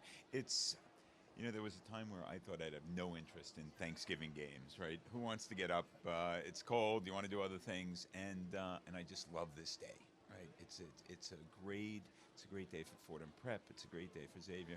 We have those guys who the honorary captains from the 60th reunion game for Fordham Prep and the 50th reunion guys here, and those guys go back to this day. Tom O'Hara said, the day changed my life, that win, and then there's a lot to that, but think there's deep affection for the schools, for the game, for the work we do together, and that all comes together today. So it really is a terrific day. And I think you can even see the passion in the stands, right? I mean, it is freezing out there, but the fans, they show up in droves, and they're excited to watch. Now, the Turkey Bowl is not the only thing that takes place this week, so I want to ask you guys a little bit about the challenge. Now, we know the Turkey Bowl challenge that takes place between the two schools, so if you could just talk a little bit about that. So it's been great to see what's grown up around this game. When we think about the Great Ignatian Challenge, bringing together all the Jesuit schools to collect food for hungry, and our schools collectively collected 50,000 food items. So to be able to think today, because of that contest, there's going to be a lot of people that are fed is important to us. And then we're raising scholarship dollars in a match as well, the Turkey Bowl Challenge, trying to get our young alumni, getting them excited about giving back to the prep and giving back to Xavier. It meant so much to them. So I think, Jack, you would agree that creating this competition to have our young alumni give back to the school has been a great thing. Yeah, absolutely. And, the rivalry is a funny thing. I say to folks, I love Fordham Prep except for 2 hours on Thanksgiving morning, and then I guess I still love them. I do hang my old board commemoration behind the desk where nobody can see it, but it is there with great affection. But I think it goes to that question of there are a lot bigger things in the game, and the work of the schools and the mission of the schools, which is very much the same mission and the same work. It happens in different places with different kids, but it happens with a lot of common ground and a lot of history and a lot of great affection. And I think what we build, right, through the Great Ignatian Challenge, through food drives, is really building on the values of the institution. So it's always been bigger than the game, and I think these are concrete ways that it remains bigger than the game. I love the idea of a beneficial rivalry, right? Like for the game, of course, one side has to win. You want your side to win. But do you feel like that's something that people around your schools see the benefit of, and they understand the importance of, yes, this is a rivalry. Yes, we want to win the game, but there's so much more at play here, and you're both trying to better your surroundings throughout your actions? Yeah, I mean, we've been working for weeks to welcome Xavier to Fordham, to the campus, and think about all the work that so many on our staff are doing to create that sense of hospitality and coming together. And I know you do the same when we're out in Brooklyn. So it is. There's a sense of excitement, palpable excitement, as we're leading up to Thanksgiving, not only with the Turkey Bowl, but these other initiatives that are grounded in our values and certainly in us trying to serve others. So I think it's really exciting. Again, I would agree. It's always I can always go second. Agree with Chris on his home turf here. The high school and rivalries are funny things wherever they are. I think there is a real understanding on the part of kids that we're about, and when I say we, the work of Fordham Prep, the work of Xavier, and the other Jesuit schools, we want to be about something bigger, and we try to engage in things that are bigger. I think as guys get older, right, that becomes very real.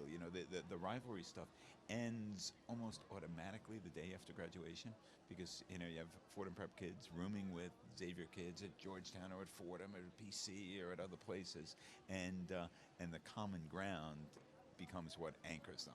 They're still rooting for the right guys on Thanksgiving Day, right? But the common ground of Jesuit education anchors them. I want to ask you both just about any initiatives that you have planned for the remainder of you or when the new year hits, because I know that this isn't just, we'll do good things around Thanksgiving time. You guys all year round are continually pushing positive initiatives. So I just wonder if there's anything that you guys wanted to talk about that you have coming up in the works. So we're going to actually expand our building. We're breaking ground to build an expansion east, and that's exciting when you think about the pressure that private education is under to imagine that we're in a position where we have a lot of families that want to send their sons to Fordham Prep, and that we can actually build a bigger building to accommodate that enrollment. That's going to be an exciting thing, certainly, as we're looking to the second semester. Look at you. All this growth.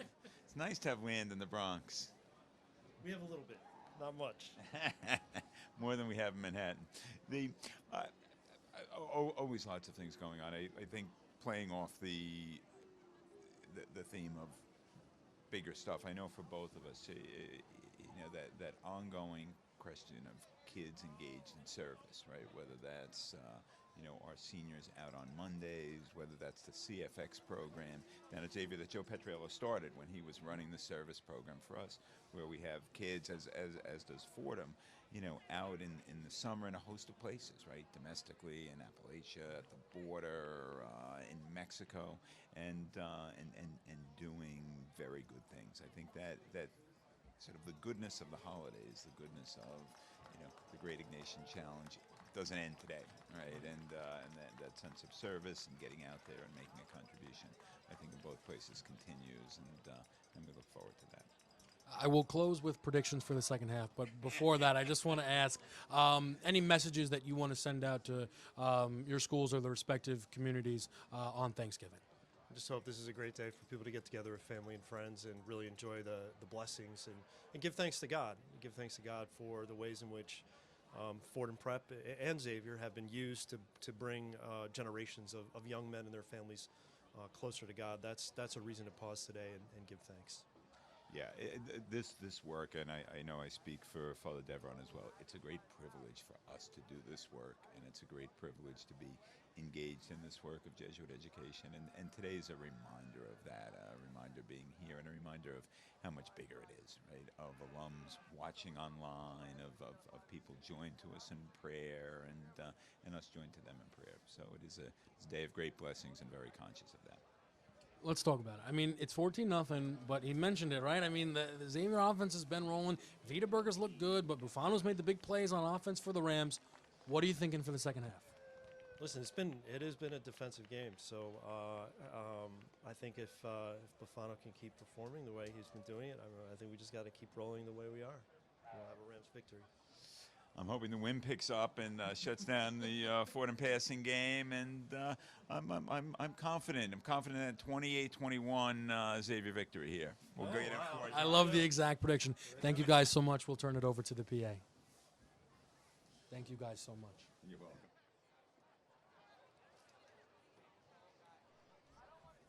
It's now time for the presentation of the third annual Turkey Bowl Challenge Trophy. The challenge is a competition between Fordham Prep and Xavier to see which school generates more young alumni donations in the month before Thanksgiving. This year's winner is Xavier as they defeat Fordham Prep 347 to 250. The trophy will now be presented to the winning headmaster, Mr. Michael Lavigny, as part of the friendly competition. Losing principal of Fordham Prep, Dr. Joseph Petriello, will wear the hat of Xavier for the photo.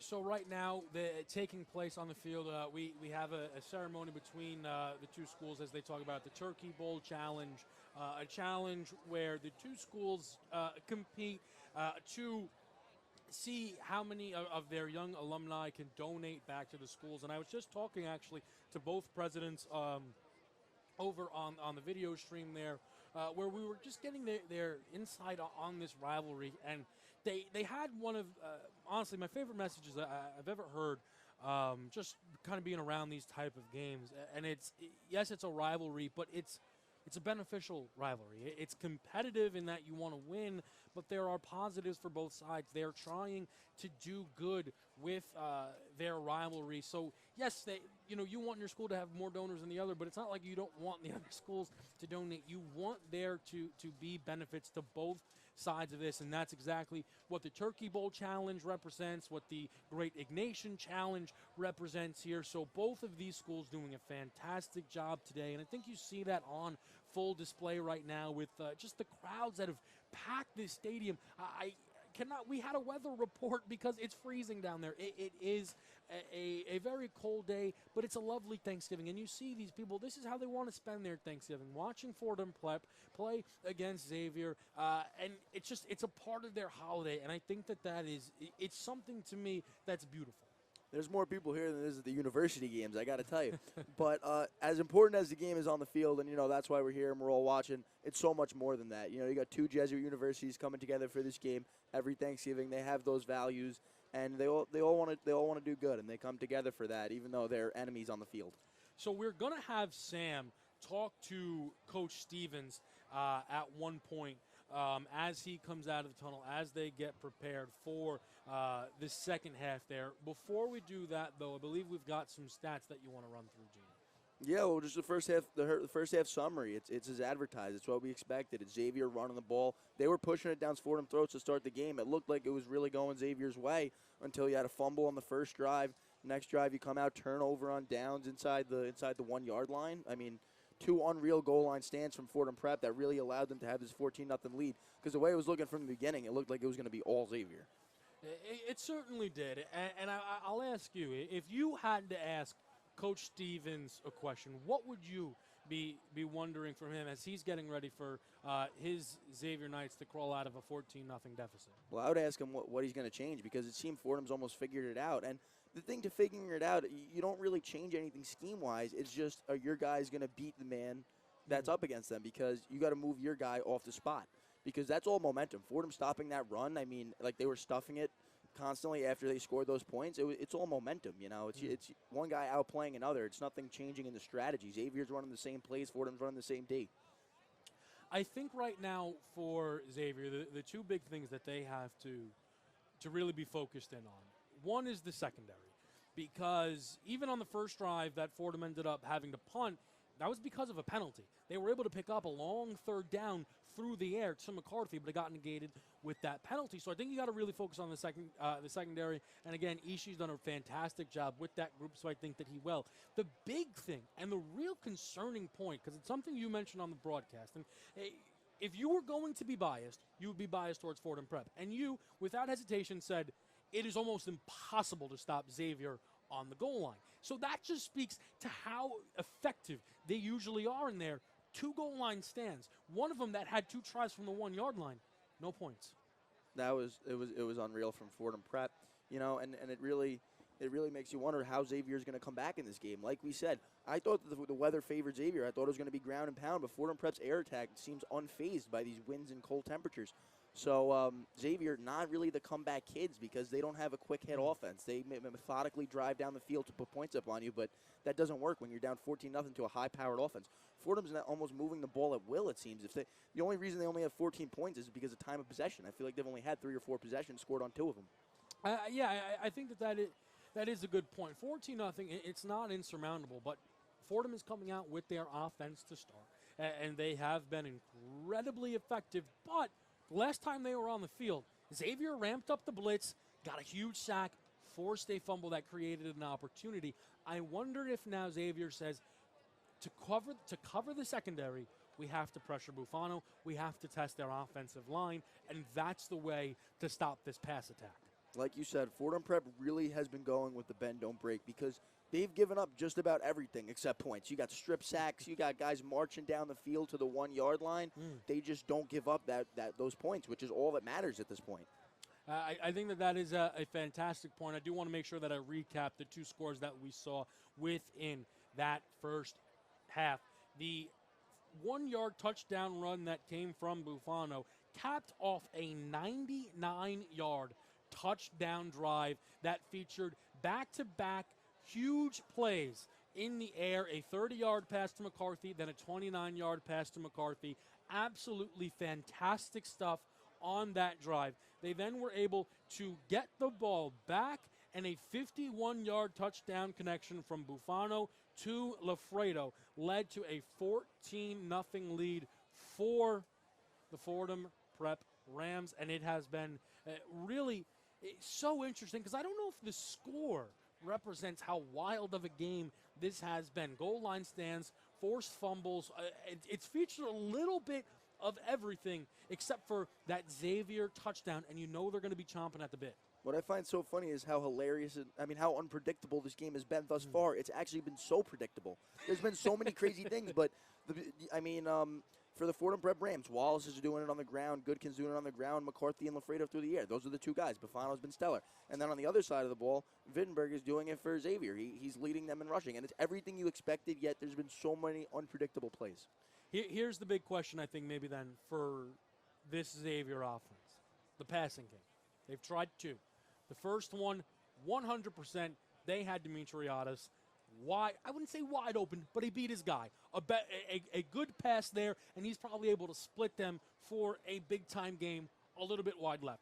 The second pass was a surprise. They handed it off to Wiedeberger. He then pulled up, and he tried to find a guy on the goal line, but it didn't look bad. They almost don't give themselves enough credit in the air attack. I mean, the two passes they've thrown have been very near completions, big plays, almost touchdowns on both of them, yet it seems that they don't want to go back to it for some reason. And you saw exactly where I was going with that. I wonder if Xavier will be a bit more willing to open it up, because it hasn't been that bad. They weren't perfect throws, but there was enough there, I think, that you could say, okay, this is something we want to try and go back to. We want to see what this can do for us. Because that gets you back to your bread and butter. If they start throwing the ball left and right, next thing you don't know they're running it every time, and then the run's picking up more yards. So we see right now as Fordham Prep takes the field, as they're going to get ready halftime calisthenics. I assume they still do halftime calisthenics. And I'm not that far removed from high school football. These guys got to stay warm out there. It is freezing. I went down there at halftime, and the winds were so strong. Oh, yeah. It's too cold out there.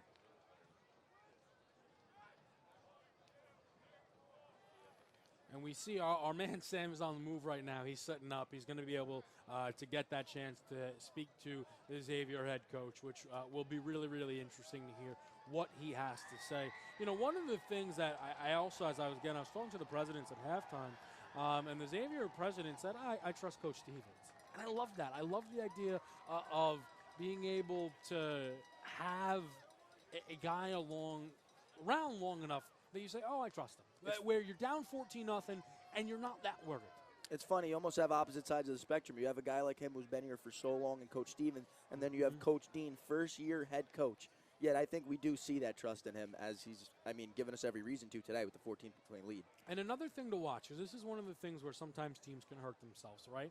Where they get the lead, and then they stop doing what got them the lead. You say, all right, let's try and now run the football. And not that their run game has been poor, but the passing game has been the story for them. But sometimes now you can say, all right, let's try and be a little bit more careful. I want to see how aggressive Fordham Prep is throughout the remainder of this game. That is something I think that we absolutely are going to want to keep an eye on. From what I know of Coach Dean, he will not get content with the play calling. I think he's going to stick with what's working right now, even if it's not necessarily the best thing to do to kill clock. I think he's going to try to put some more points on the board. And I think it's also a way to show respect for your opponent is that you continue to pour it on. I actually think, because sometimes, you say, oh, you don't want to be classless. Look, out of respect for that other team, knowing that at any moment, if they make a big play, they're right back in it, especially when it's only, 14-0 game. You want to continue to be aggressive. You want to continue to move that ball down the field. That's an awesome point. I don't think either of these two schools would take pity on one another. They have too much respect. This rivalry's been going on for too long to do that. And after the game, of course, they're going to be handing out the trophy to the winning team. We'll also see the MVP, the Maddow trophy get handed out as well. Gino, right now, a first-half MVP. I got to give it to McCarthy, to be honest, even though he hasn't gotten in the end zone yet. Either McCarthy or Bufano. Bufano's playing great, too. The Fordham Prep Rams defense also have so many characters on the field. Let's head now over to the sideline there as Sam is with Xavier's head coach. Hi. Will here with Xavier head coach, Coach Stevens. How you doing?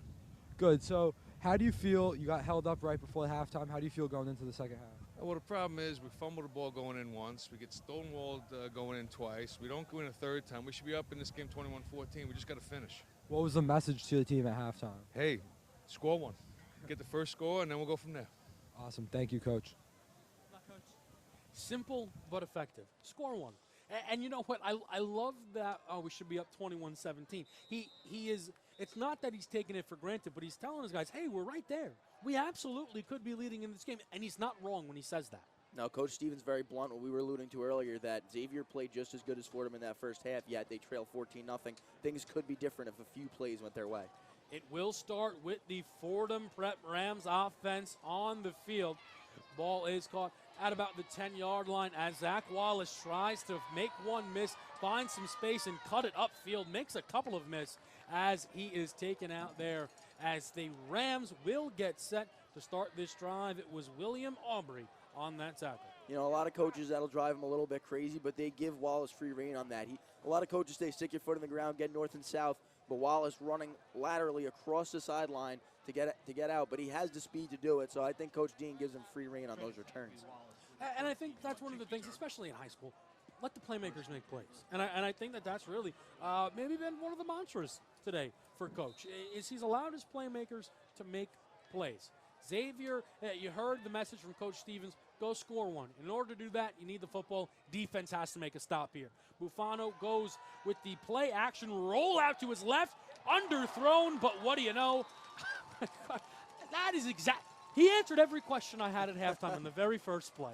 He went aggressive down the field to McCarthy. I absolutely love the trust that he has in his offense and in the passing game. Another great call, and if Bufano wasn't on the run here, that could have been 6. McCarthy had his man beat and field to work with, but he was on the move, so it was a little behind McCarthy. He had to come back and get it, ended up on the floor. Yeah, wasn't able to put as much on it, I'm sure, as he would have liked to. I love McCarthy's ability to work back towards the ball, though. He continuously does that, and that's what he did there on that 24-yard pickup that sets the Rams up now in opponent territory on 1st and 10. Wallace bobbles the handoff there, but makes one miss, cuts up the middle. Can he find the end zone? Yes, he can. Oh, man, when Wallace is off to the races, you know it's going to be 6. Play that was a broken play, uses his feet to make magic happen and finds the end zone. Unreal. They ran the sweep left. Wallace bobbled the catch and then was able to cut up into the middle, and once it was a foot race, he was gone. Coach Stevens got to be going crazy right now. You know, play that could have gone for Xavier, could have gotten the ball back. Anything could have happened. Almost fumbled it. Turns into 6 for the Rams. I mean, momentum. Some people don't believe in momentum. I couldn't believe in momentum anymore. And the way this game has gone right now, it all belongs. All of it belongs to the Fordham Prep Rams. So true, so true. Game started out with Xavier with the momentum. Things on the goal line, 2 goal line stands. Next thing you know, Fordham Prep's up 21-0. Extra point is good, 21-0. Now Fordham leaves, and it's crazy how quickly things can change like that. 14-0 didn't feel too big. 21-0 now. That is a lot to ask of this team, and it was something we talked about pregame. Is if this team gets down big, how do they get back into it? Knowing how long it takes for those drives to develop when it's consistently running the football. This is exactly what we said. Xavier's not used to playing comeback football. That's why they didn't have a close game with Kellenberg. Kellenberg got out to an early lead, and Xavier had no answer. So it's going to be interesting to see if they have an answer for Fordham Prep today in the biggest game of their season. He was on his horse. He was moving quick. That was exciting stuff there. But now Xavier gets the answer. And I'm incredibly excited for this drive as well, because this is kind of what they've been waiting on there, right? Coach Stevens, I think right now really feels like the onus is on his offense to make a play. We'll see what they bring to the table here on their first drive of half number 2. Kick is sent deep. It's fielded inside the 10-yard line. Will be taken out. Goes straight up the middle. Woo! There was green grass in front of him until William Woods came in and made that tackle on Dimitrios Dimitriadis. Dimitriadis making a lot of plays today in all different aspects. In coverage, he got open on that deep route, almost caught a ball, and then another nice return there from him. Looked like he could have been off to the races there if it weren't for that tackle. Great play. Would love to see him get the ball with a little bit more space. That's another thing, too, I think, maybe, with the single T, wing T offense that this team is running, is there's so much clutter. There's so many bodies to get through. You're not getting the ball to your playmakers with a ton of space, and that can make it more difficult. That's a very good point. So here we go now, 1st and 10. They set up shop outside of their 30, and there is space there on the run. Dimitriadis. I feel like whatever I ask for, that's exactly what they are giving me. Dimitriadis in space, makes the guy miss, and picks up a huge first down run. Ask and you shall receive. You see the wheels on this kid as he took that coming full head of steam downfield, and that was a good gain for Xavier. They need to do more things like that if they want to get back into this one. I believe that was their longest run of the day. It went for 20 yards, so absolutely was. And that's the response that you need, right? Yeah, this game isn't over. As much as 21-0 could feel like a lot, there's so much time left. You got to stay aggressive, and that's what they are doing here. 1st and 10 now inside opponent's 50. Ball is out once again. And does Fordham have it? They think they do. And yes, they do. Waiting on the official signal, and Oh, wow. Xavier keeps it. They call are him gonna- down. Yep, they rule that he was down. It was Joseph O'Keefe who made the stop. I believe it was Frank Burney who was in on the run, who lost that ball. And that was close. Because that and really could have shifted the tides. That almost would have put it out of reach, it feels, for Xavier. Fordham's D-line has been stellar after the first 2 drives. Absolutely has been. They retain possession now, and they go direct snap up the middle to Wiedeberger, and he picks up a nice gain there of about 6. So now they can make it 3rd and manageable. You know, as nice as that is for Wiedeberger, and he could do that all day long, dink and duck up and down the field, I think they need to really change it up here, and Coach Stevens needs to dial up something big if he wants to get back into this game.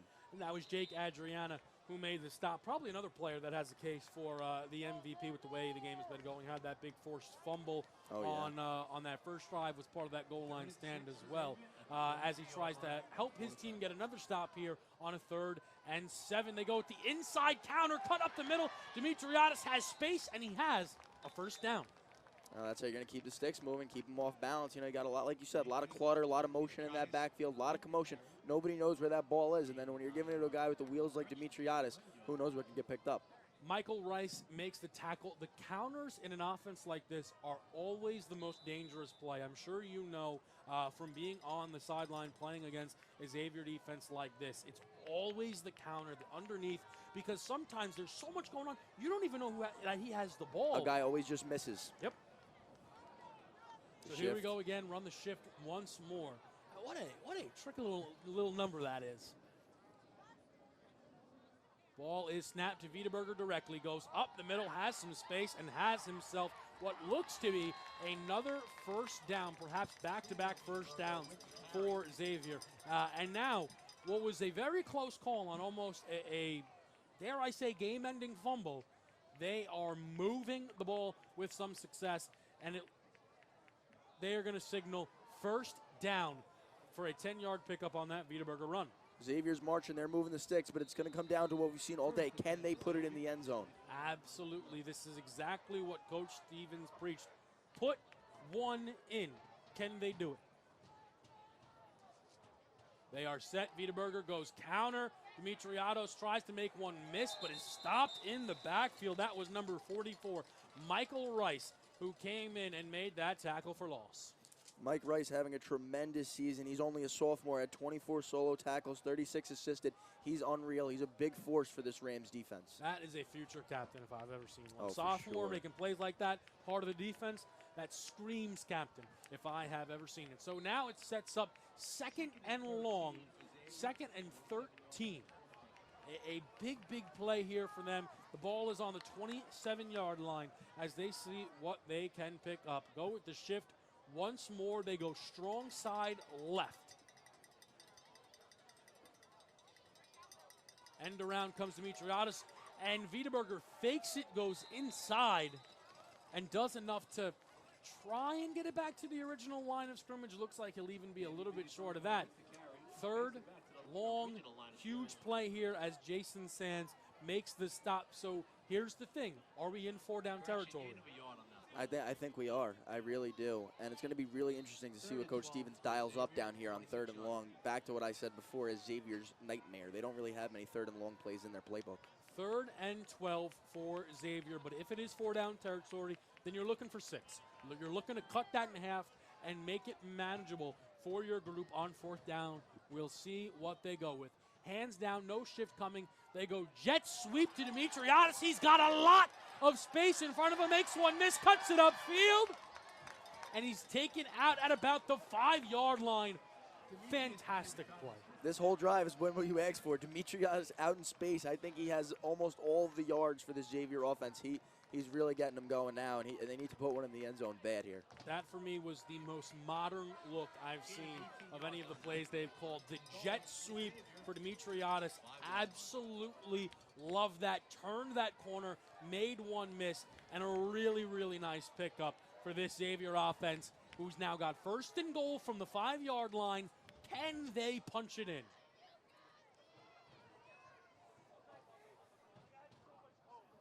Little confusion there from Dimitriadis, who went in motion a tad early. He'll go again now. And it's kept by Girosu. And it's a touchdown! Nice! Right back to a ball game, 21-7. So that was Matthew Girosu, who comes on in, picks up the touchdown, 5-yard run, 21-6 with the extra point waiting with 6:13 left here in the 3rd quarter. Girosu very, very undershown today. One of the most important parts in Xavier's offense, about 800 rushing yards on the season. Ball is snapped. Extra point is up and through to cap off a 5-yard run from Girosu that caps off a really, really nice drive from Xavier that almost got away from them on that fumble that ended up ruled down on contact. Just like Coach Stevens said, put one in, they listened to him. And I think clearly the big thing we saw there was the involvement of Dimitriadis, right? A lot of Ederberger, a lot of Girosu. I think that was the most we saw Dimitriadis featured, and it ended up being really effective for them. Oh, yeah, just anything to change the pace. You know, you got a different guy in wheels opposed to a power runner. So, I mean, it's going to change the pace for Fordham and put some points on the board for Xavier. 9 plays, 67 yards. They go to march down the field and get their first 6. Extra point did cap it off. So it is back to a 14-point ball game. But here's the thing. Points are no good without stops, and they need stops. And it has been hard for them to come by when Bufano has time back there. Xavier has to hope that slowed Fordham Prep's momentum, because if their offense looks anything like it did last drive, they're in for some more points. Kick is deep, goes to Wallace. He will field as he looks to see what he can pick up. Cuts out to his right and is tackled there by number 57. That is Christian Valentino, who comes up and makes that stop. Got an injury down on the field. Injury now. Looks like Zach Wallace shaken up after that play. Seems to be trying to maybe stretch out his hamstring, perhaps. Hopefully just a cramp.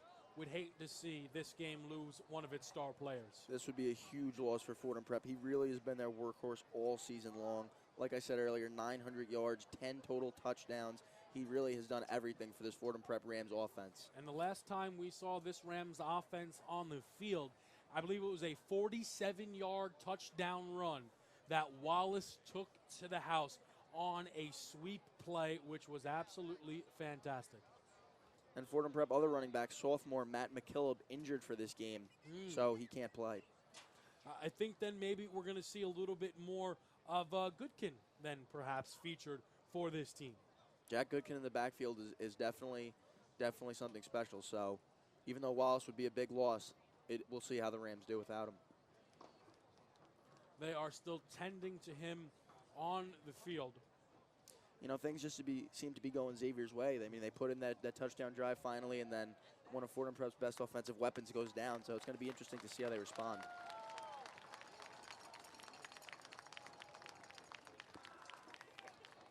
So Wallace comes off the field now, and we will resume play. Walked off on his own willpower, standing over to the sideline there. So maybe just a cramp.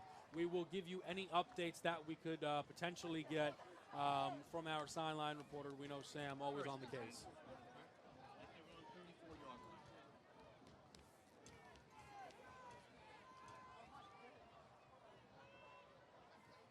So Bufano is in the backfield. Man to his right, and he will hand it off to him. That was number 5 on the carry, Michael Adair. We'll see Adair in the backfield, his first touches of the day. See how he does. Adair, the junior.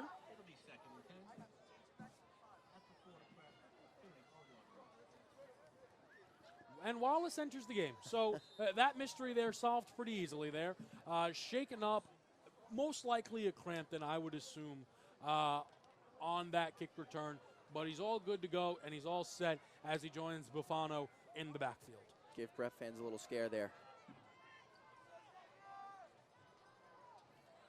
Goodkin in motion, has a bit of a head of steam there as they run a screen play over to their right, pass intended for Matt McCarthy, but unable to haul in the pass that was thrown low. The man in coverage there was Gregory Steffens. And he read that all the way. That almost had the makings of a pick 6 if he got there a second earlier, and Bufano threw that a little higher. He almost threw it at the ground to make sure he stayed safe on that one. Play design was interesting there. I love the man in motion, which they had Goodkin, and I think the plan was to get him moving so he had momentum to make a block, but it draws all of the eyes towards that side of the field, so I think they were able to pick up on that screen quickly. Fordham Prep is a great screen game that they haven't put on display yet today. So Bufano rolls out to his right, steps, throws, first down, completed pass. Bufano has been money, and he cooks up again with, you guessed it, McCarthy. McCarthy is just finding ways to get open. He's catching it in coverage and traffic. He's doing everything today. He really wants this Turkey Bowl. These two, you can just tell they really are in sync. I think that is one of the things that has been incredibly impressive as they pick up 16 yards on that pass. Ball now still inside their own 50, but at the 45 for Fordham Prep.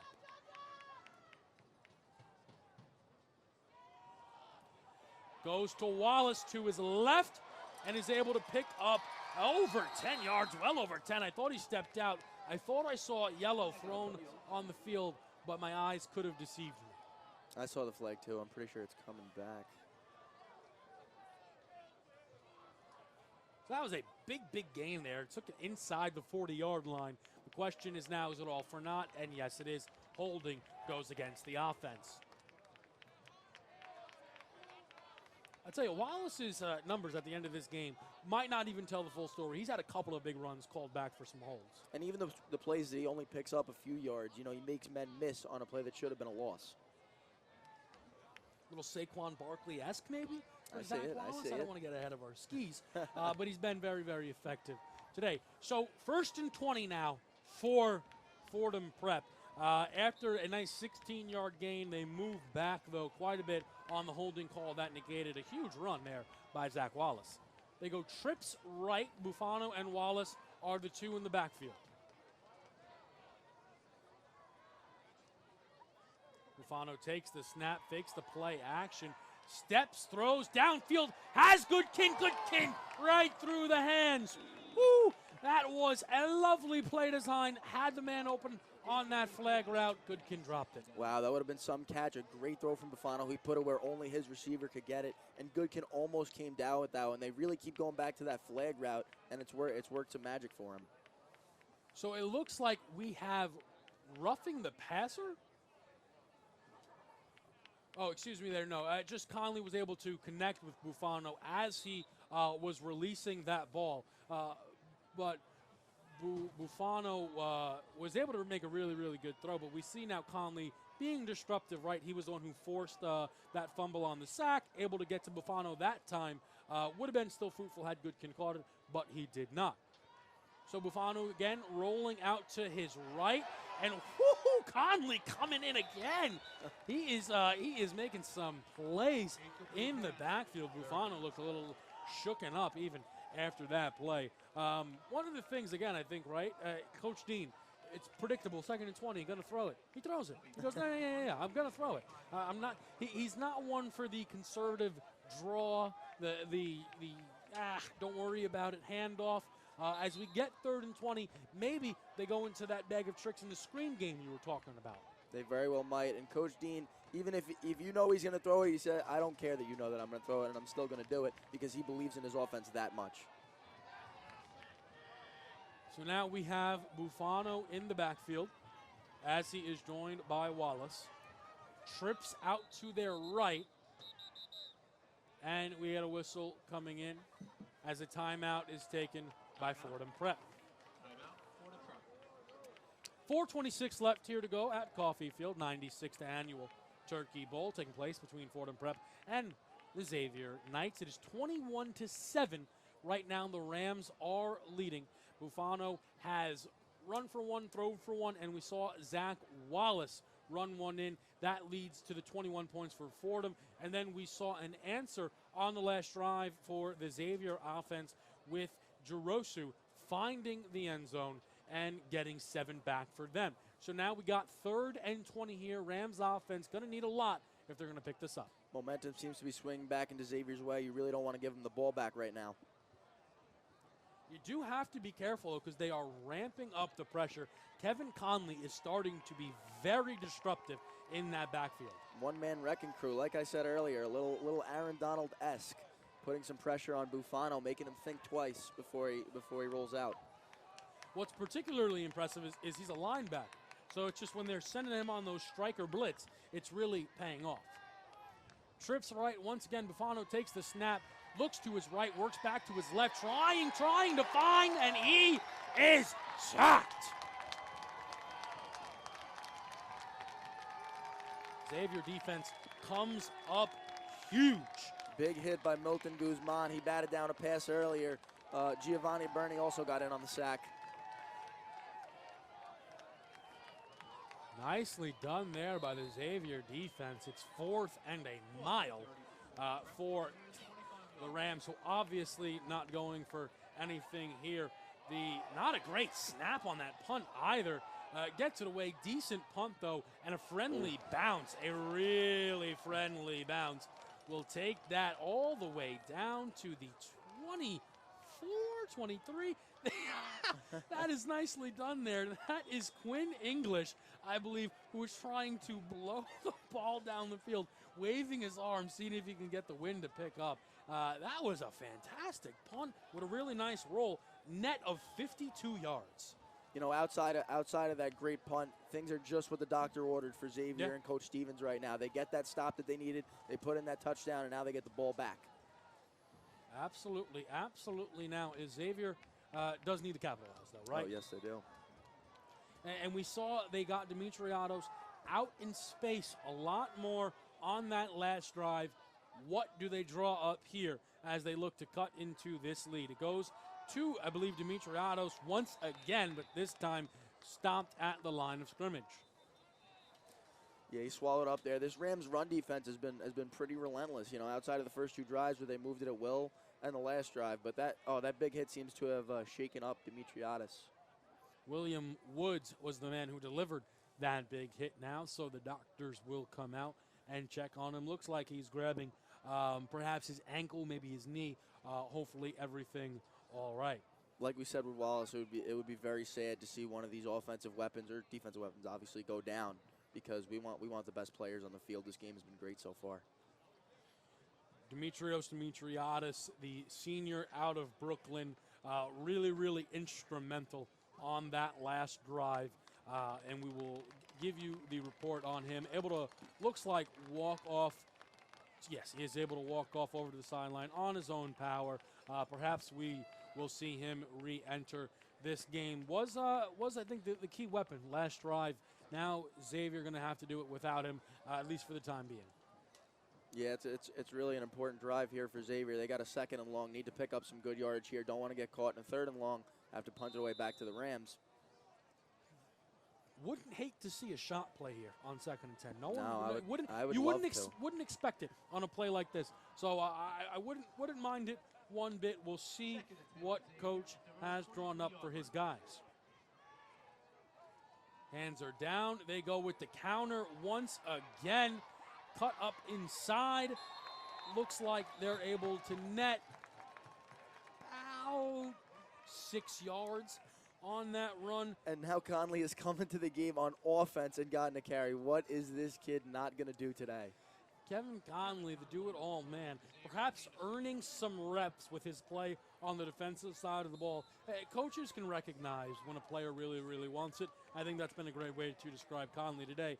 Able to get some action there on that last carry. Sets up a 3rd and 4. Balls on the 29-yard line. You totally get rewarded. I remember in a Turkey Bowl a few years back, our coach gave it to the defensive end on the 2-point conversion that decided the game just for his play earlier. Wow, love that. Keeper there by Jarosu. Looks like he absolutely was going to be able to pick up that first down, but it is blown dead as a timeout was taken by Xavier.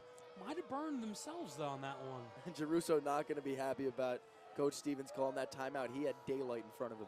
Certainly did. So here we go now, 3rd and 4. Huge down here. Huge down. The question becomes 4-down territory. Yeah, with 2:06 left in the 3rd quarter, it begs the question if they need to score on this drive because they have such long, drawn-out drives. It's been about a 2-minute drive already, and they have 1 first down, I believe. So with that, to me, though, is something that you need to know on 3rd down. I think sometimes coaches will say, all right, well, we'll figure out when we get to 4th. But your play call then can change. If you're willing to go for it, then you don't need all 4 yards on this play. We will see what they draw up here on a very, very crucial 3rd and 4.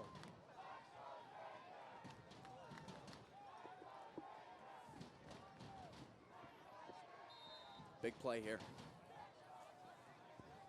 3rd and 4. The alignment is even. They go up the middle, and it is stopped short of what would be a first down. Believe that was Bruno on the carry, and it was English on the stop. Quinn English making a lot of plays today. He had 21 solo tackles for the Rams this year. He's been a big part of their defense. Offense stays out there. They did try this earlier before where they had Jaroso do the punt. Kind of a bit of a trick, but I think they're going to be going for this one. Shift is definitely coming here. I would put all my money on the shift. 4th and 2.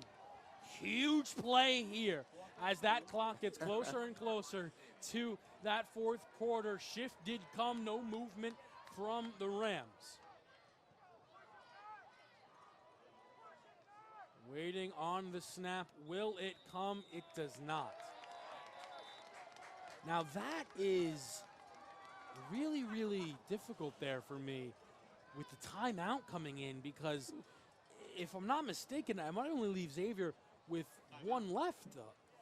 That was 2 almost back-to-back. If I'm Xavier, I have the punt installed if they don't jump off sides. I don't know why you burn a timeout on that, but that's great discipline by Fordham Prep to not jump off sides. It's so tempting on that 4th and short to be as aggressive as you can and dive as soon as you see movement, but they stay home and do not.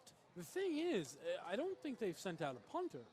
I feel like they're going to go for this because if you're going to punt it, you eat the 5-yard loss. Yeah. So I hate to think that he sent him out there without a play, but perhaps. And we'll see if that ends up coming back to bite them. There was a little bit of movement up front, right? We saw Joseph O'Keefe have a little bit of a twitch, but he didn't jump. The discipline there was enough to not net them that first down. So it looks like 4th and 2, maybe the biggest play of the game. Direct snap, Wiedeberger takes it up inside. Does he have enough to get it? By the spot of the ref, it looks like he does. They may bring the chains out. We will see where they stand. Wow, this is a huge call here.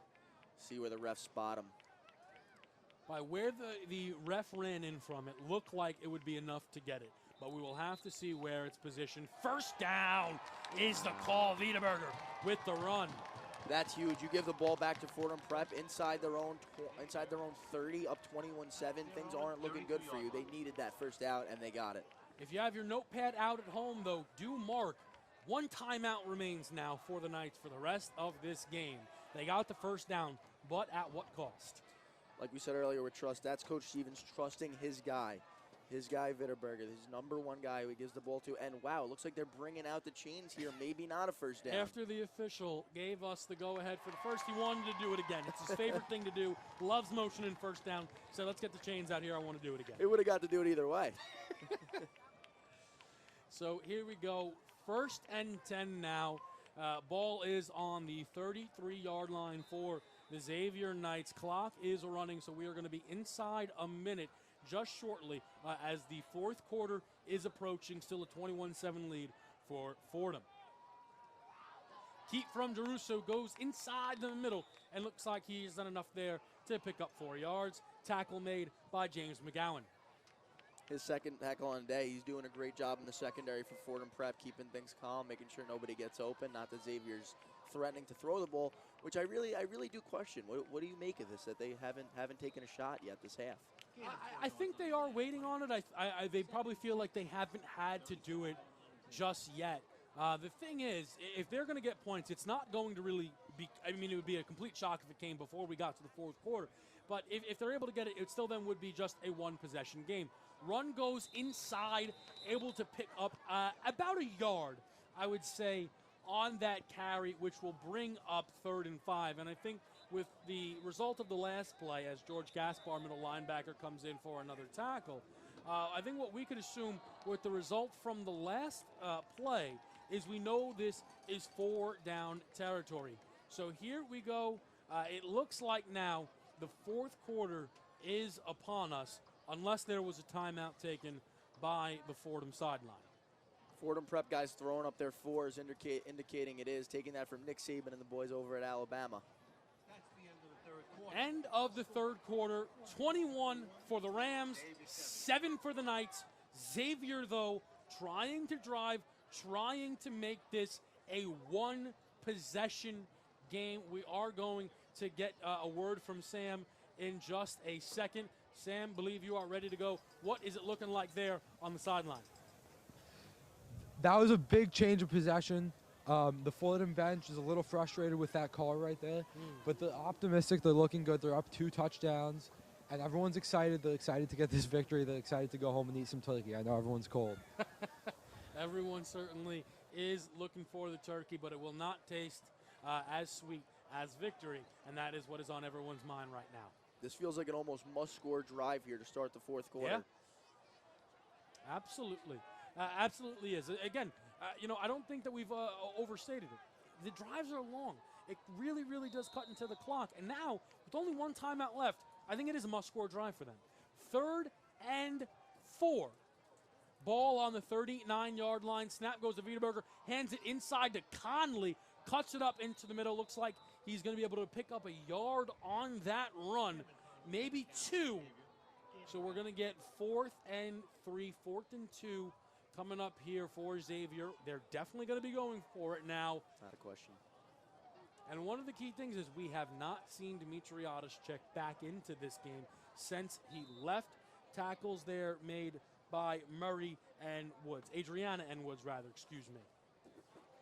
Yeah, and Fordham Prep, I'm liking what they're doing on defense. You can only get so many 4th and 2s, 4th and 3s. You know, you're getting them to their last down, and this one's big.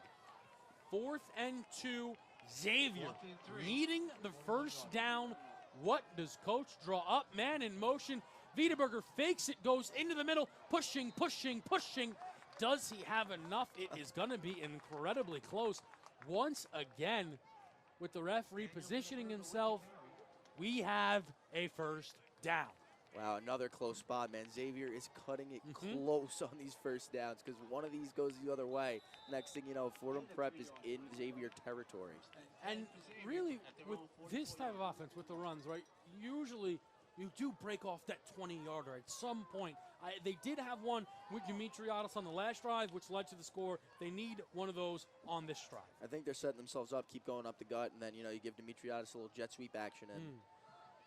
Wiedeberger will take it towards his right and makes it back to the line of scrimmage. Maybe picks up half a yard on that carry. I got to say, these Xavier guys take some beating. They are getting hit play after play, but they still go in there with a full head of steam. Diaz and O'Keefe teaming up there for the Rams to make that tackle as another Xavier Knight is on his back with an injury, so they will tend to him for that. So we have 10:39 left in this game with Fordham up by 14 here. Xavier trying to roll, trying to get things going. And I think one of the things now that everybody is going to be waiting on as Stephen Ryan is getting checked out, offensive lineman for Xavier, the shot play. When do they call up the pass, and when do they see if they can go downfield? And it's almost they think that they're going to keep getting more yards because Fordham's waiting on the shot play. They're reluctant to buy into the run. But, I mean, they have to take it soon because these 2 and 3 yard gains, really, they can't sustain another drive of this and then still have to put in another touchdown. I do wonder if perhaps the passing playbook we know has a lot less in it than the run playbook. If you're able to get this touchdown here, you don't know how much time you're going to have left come what you would hope to be the drive that could tie this game up. If you get to that point, you might need to pass a lot. Perhaps they don't want to show too much of what they have in there too early on. That's a great call. They really might have to air it out, especially because they only have 1 timeout remaining. That was a big loss of those 2 timeouts earlier in the first half. So unable to make it off on his own is Ryan. Unfortunate to see there. This senior coming out of Yonkers, New York, heads over to the sideline, but we will resume play with a 2nd and 9 with the ball on the 45 of Xavier, trying to push in to Rams territory.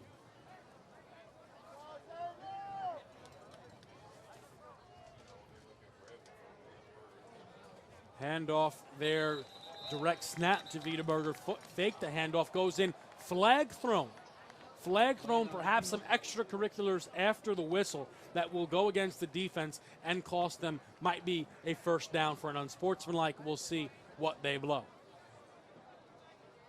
Yes, it is. You know, they've been trying to protect the quarterback at all levels. From the NFL, you see it all the time. Quarterback slides, guy comes in with his helmet, flag flies. That's what it looks like you see here. He was down, threw his helmet down at him, and they really try to protect those quarterbacks, so the yellow's going to come.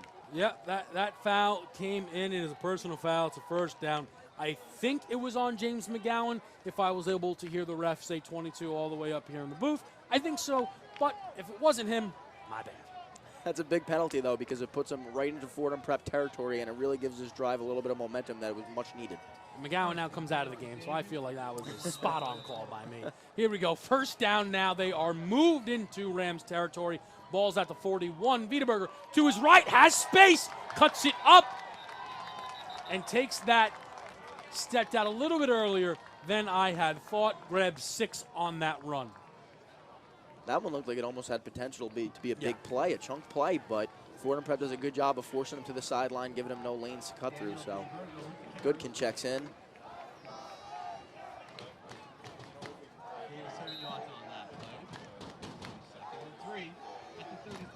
So a 7-yard pickup that ended up being for Wiedeberger, which gives us 2nd and 3. Ball on the 34-yard line. Direct snap once again to Wiedeberger. All reliable. Taking it up the field. Has some space.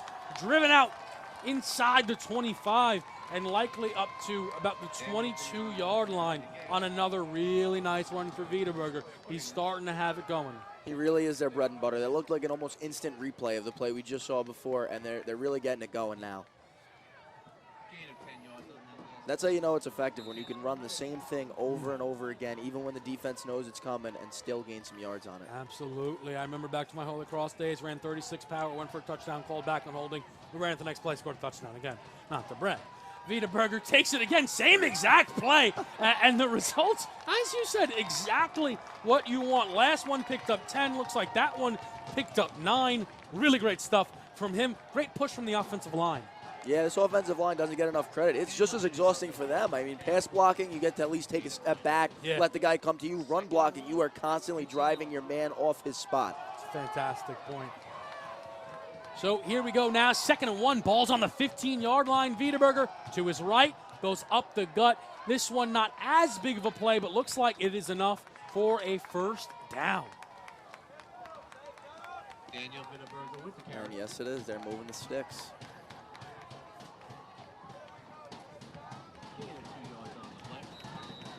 Gaspar again, he really is coming out in this game because this is his last one. Like we said earlier, last game of the season, but last game of a lot of these guys' football careers. They want it bad.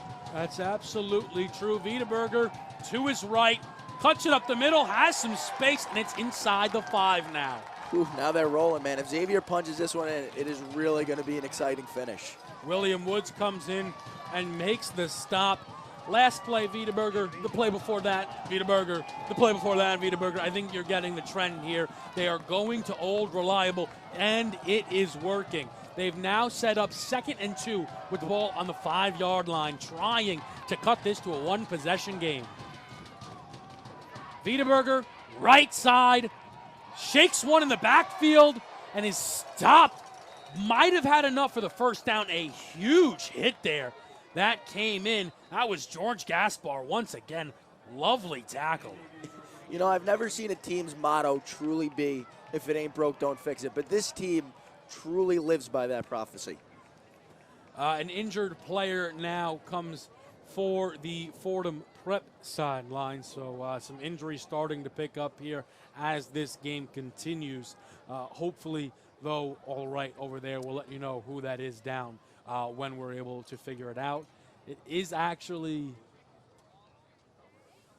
it's Halbert who is down right now. Sean Halbert, number 39, junior linebacker from Manhattan. Well, you know, that's what happens when guys start getting fatigued. You get fatigued, you're laying big hits, helmets to helmets, shoulder pads. You know, that's what happens when you get tired. So everybody on a knee now. I believe the end result of that play will bring us 3rd and 1 on the 4-yard line. We are inside 8.5 minutes now in this game as Xavier looking to cut into this lead. Yeah, this looks to be rather serious. They've got everyone down there. Never want to see that, especially last game of the year. Again, any update that we can bring you, we certainly will. 8:29 left in this game. Really going to be interesting to see how this one shapes up. So right now, if you are Fordham, your defense is really, it's getting pushed around. I think there's really no other way around it now. The player is up.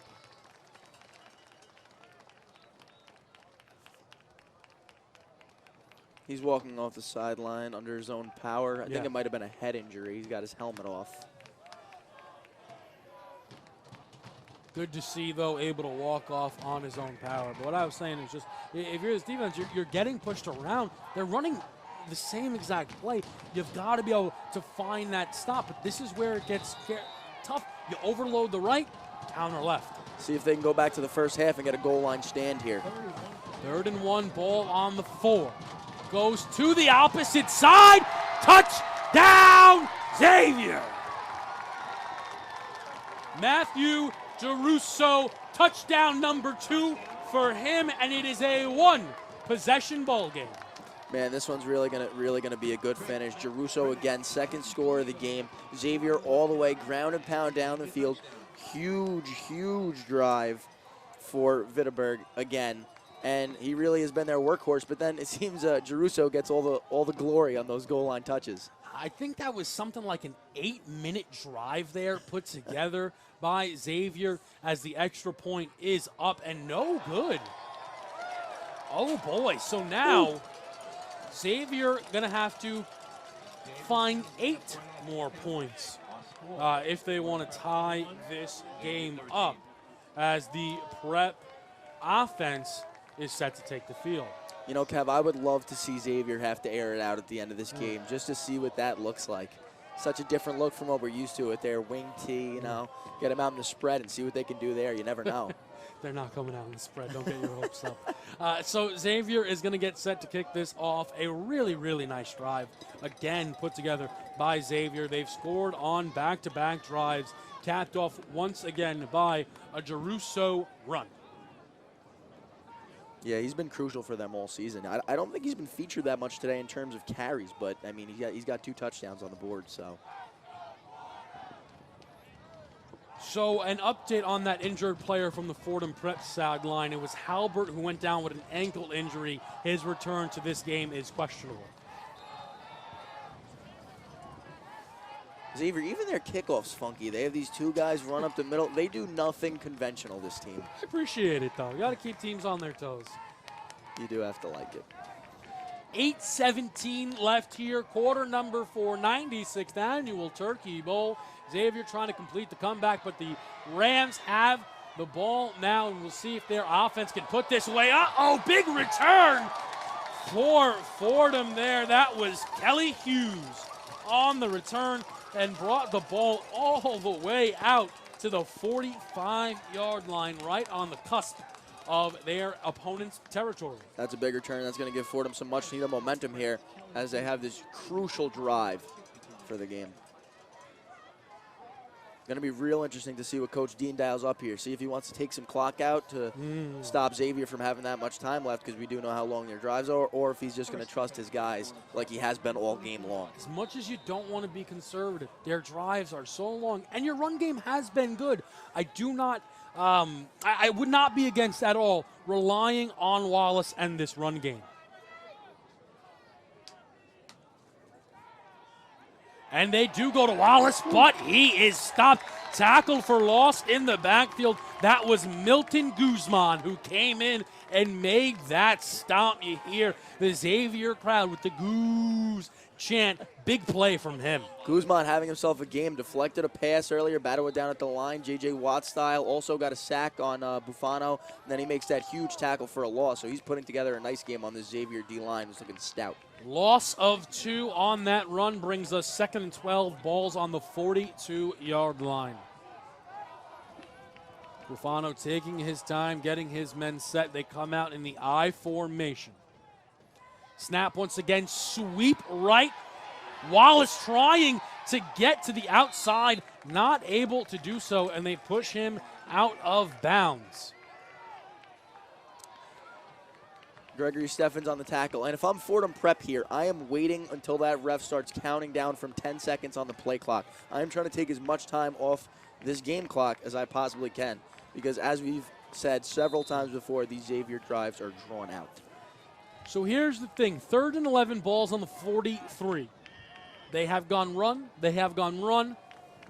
Run or pass? I think they're throwing this one. Coach Dean trusts his guys way too much to just be content with punting it away.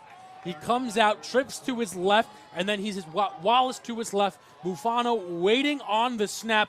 Blitz is coming. He spots it. It still comes. Rolls out to his left, trying to find his man. Lets it go. What a grab! Oh, baby! That was some catch there from Owen Lafredo. Had to make a diving catch, falling on his back, but he brought it in. Bufano put it only where his man could get it, and he got it. Wow, we haven't said his name too many times today, but whenever we have, it's been incredible things. That 51-yard touchdown reception he had earlier, and then that tremendous catch to keep the sticks moving. Again, plays like that are what you need to win this game right now. Fantastic stuff there, and I like that they went rollout left because they've been going rollout right so often. I do think that caught the defense by surprise. A really nice throw, a spectacular catch that picks up 14 yards on a 3rd and 11. Fresh set of downs. We're now inside 7 minutes within this game. They come out I formation once again. Bufano is set for the snap. Woo! Faked the sweep. Wanted to cut that thing inside, and Kevin Conley said no, no, no, and had a tackle for loss. He is certainly ready to make a case for an MVP if this thing starts to swing to the Xavier side. Oh, definitely, especially after that carry he had, also getting involved in the offensive side of things. You know, on that play before where Bufano rolled out left and made that throw, a lot of people think it's a lot harder to roll out on your left side, but some quarterbacks actually prefer it. Aaron Rodgers throws significantly better rolling to his left than he does rolling to his right, and Bufano made a fantastic throw there on the run with some pressure in his face. So here we go now, 2nd and 12. Ball is on the 45-yard line. Rolling out to his right this time, Bufano heaves it into some dangerous territory, but it is caught by Goodkin. 3 defenders around him, but he had some really nice touch there. And Bufano right now limping over to the sideline, gives his coach the thumbs up. I don't think you could get him out of this game for anything. Yeah, he could be shot right now, and he wouldn't come out of this game. He would crawl on the field if he had to. And Goodkin has just shown nothing but brute strength today. From that carry he had on the goal line where he carried Xavier defenders 10 yards to that where he posted up and caught it on 3 Xavier defenders. He has done nothing but shown his strength. So that did not net enough for a first down. It's 3rd and 2. Keep in mind, Buffano limping. Gasper checks in at fullback. You know he wants this one bad when he's coming in on offense. They go to Goodkin up the middle, and he gets the first down. Gaspar, the lead blocker, frees up some space. But another player does go down with an injury. It does look like an offensive lineman. You know, Gaspar and Goodkin, this team's 2 senior leaders, senior captains, and how fitting that it's those 2 in the backfield on this last crucial drive for the Rams. And here's the thing now, as the clock currently sits at 5:02, as it has been paused as they tend to the injury on the field, this becomes really difficult now if you're Xavier to figure out how you want to approach the clock with just the 1 timeout left. It does make it very interesting. And Fordham Prep, even if they do not score, is not going to leave Xavier with much time. So things are really looking good for the Rams right now, especially with a fresh set of downs on that pickup. I think it could be time for Xavier to all-out commit on one of those blitzes. Let's take it down to the sideline where Sam has an update for us. Sam. Looks like Goodkin's down with an injury right now. The whole bench is on a knee. Goodkin and Gaspar are the only 2 members of this team that have been 3 Turkey Bowls. They've both been on varsity since they're sophomores. So this could be a big loss for Fordham. I played along both Goodkin and Gaspar, and they just have such will and determination for the sport. Goodkin, you could see how bad he wants to be out there. I saw him literally punching the floor with anger that he couldn't stay out on the field, and he's not so upset because of the pain. It's just because he wants to be out there so bad for his guys.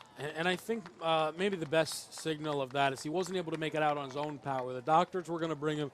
3 players quickly ran out there. They wanted to be able to bring their guy, Goodkin, off the field. They do now. He is replaced by Asper in the backfield, number 5, that is. So here we go. Under 5 minutes, 21-13. Fordham leads Xavier.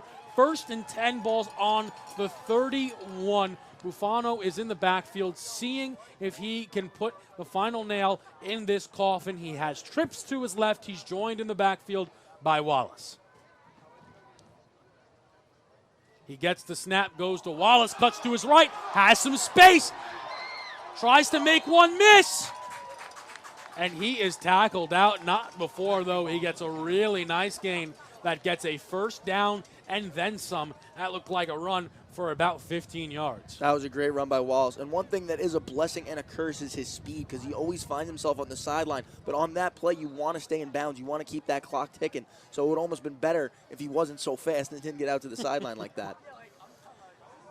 And that is the key thing now. The clock is your friend. After that 17-yard pickup, the ball down on the 14-yard line here. 1st and 10, 4:30 to go. He did go out of bounds, so the clock has stopped. They come back out in that I formation. Hand off again to Wallace. Takes it in the middle, stopped short of anything more than a couple of yards.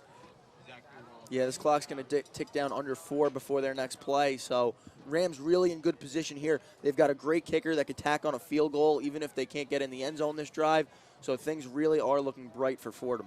Valerie Guardiuk made that tackle there for Xavier, and Xavier now has to find a way, I think, to get the football out, because you mentioned a stout kicker on the side for Fordham to where they might be comfortable if they have to come away with a field goal on this one.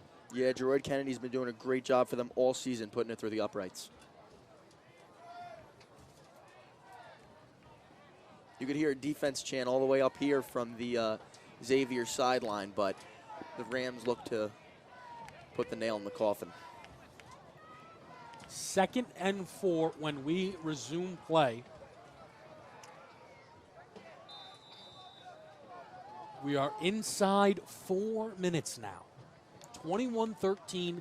Can the Rams get one more score to put this game out of reach? And the Prep is taking their sweet time to get up to the line of scrimmage here. Sure are. I formation, McCarthy out to one side, Lafredo out to the other. Asper is the backfield. Adair, rather, excuse me, is the running back in the backfield. Ball's on the ground! Ball's on the ground! I do believe Bufano was able to recover it. He was. But who was that close? The one thing you can have is a turnover. Yeah, you could just see the anger on the Xavier defense. Milton Guzman smashed the floor with rage when he saw Bufano land on that ball.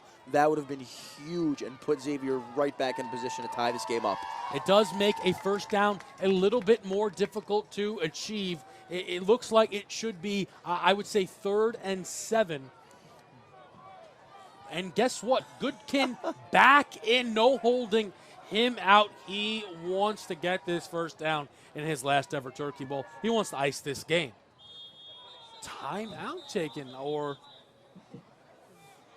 waiting on the false start. Oh, man. Not what you want if you are the Fordham Prep Rams right now. Last 2 plays, a fumble on the snap and then a false start. Hurting yourselves here. The question, I think, maybe now, even with it being 3rd and 12 before first down, and it's not 3rd and goal, throw or pass or run, rather. I can't wait to see what Coach Dean dials up here. You know, you could try to run and get yourself in better field goal position, or you don't know, maybe he's trying to get the first down. So I think it's gonna tell us if he's trying to kick or score a touchdown here based on what his play call is. And perhaps you just try and run the ball, make sure this thing is nice and center for your kicker where he would like it, or maybe left or right hash, and see if he can put this one away from you. Coach Dean, though, going to call a timeout to try and discuss this one a bit further. So with the timeout, 2 minutes, 45 seconds left here in the 4th quarter. Fordham leading Xavier by 8. It is 3rd down, and I would say 12 to go before they would be able to pick up a first down. The first down is about, I would then say, maybe 2 yards away from the goal line. Yeah, it would be about a 33-yard field goal from here. Have the Rams get no more yards on this play, so it's going to be really interesting to see what they do. Big-time decision now for Coach Dean and the crew. On the other side, the defensive coordinator, Coach Ishii, telling his guys, you got to play sound, try and make a play. If they do, put it in the air, go for the ball, try and make that interception. It almost feels like they missed their chance on that fumble by Bufano. But it's going to be really interesting if we could see a Xavier drive with 2 minutes left. It's going to be very interesting to see what that would look like. But a lot to happen before that. See what the Rams dial up here on 3rd and long. They come out in that trusted I formation. Goodkin is the main running back. In front of him is Adair. Bufano set to take that snap. He gets it, and he's going to pass. A double move for Lafredo. Ball thrown to him. Oh, it's out of his reach. It would have been another highlight reel play for Lafredo. Just a little bit too far. Tried to make the one-handed grab. Unable to. And now we will get the kicker, Jeroid Kennedy, seeing if he can make this a 2-possession game. Xavier certainly going to be looking for the block. Man, Lafredo burnt his man. It was the pressure in Bufano's face that made him overthrow that ball a little bit, release it a little earlier than he would have liked to. But it's going to come down to this kick here. Can Kennedy ice this one? About a 32-yarder coming in here. Snap is low, gets it off. I think it was tipped. And it's wide to the left. It stays a 1-possession game. 2:36 to go. Ball will be placed down for Xavier with a chance to go in, score. They'll need a 2-point conversion, but they have life.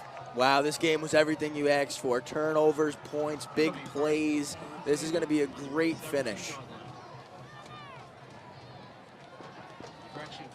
Let's see how Xavier manages this almost 2-minute drill, which is the farthest thing from their offense that we've seen.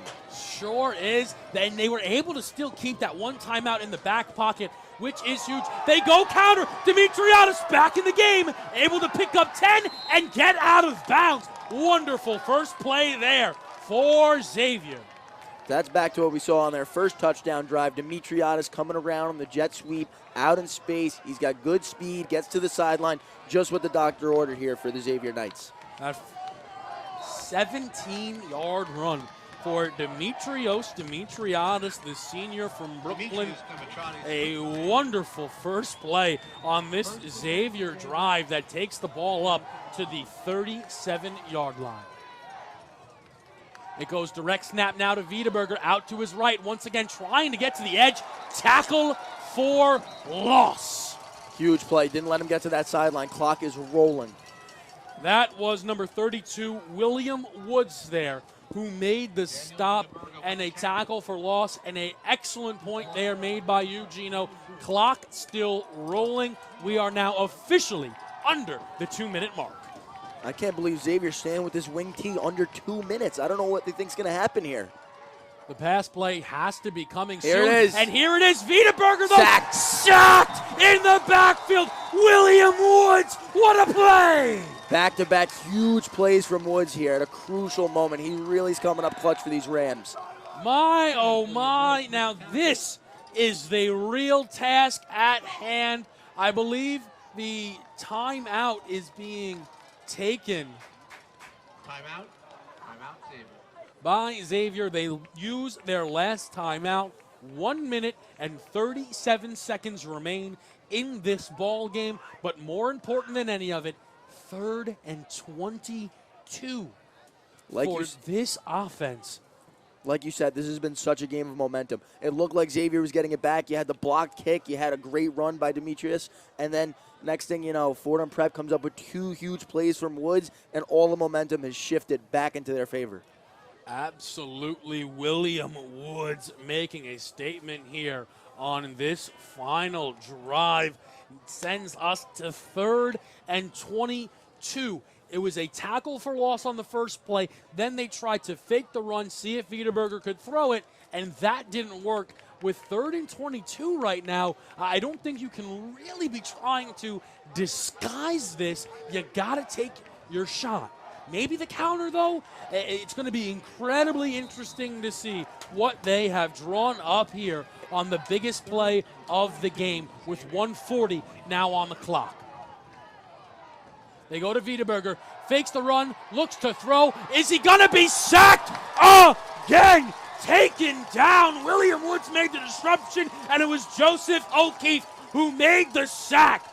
Woo! What a play by this defense, continually coming in and being disruptive. And now it's 4th and Amayo with the game on the line. Huge sack from O'Keefe and another play from Woods. He has been relentless on this drive, and this is a long shot for the Xavier Knights on this play. They've got 4th and I can't even tell how long that is.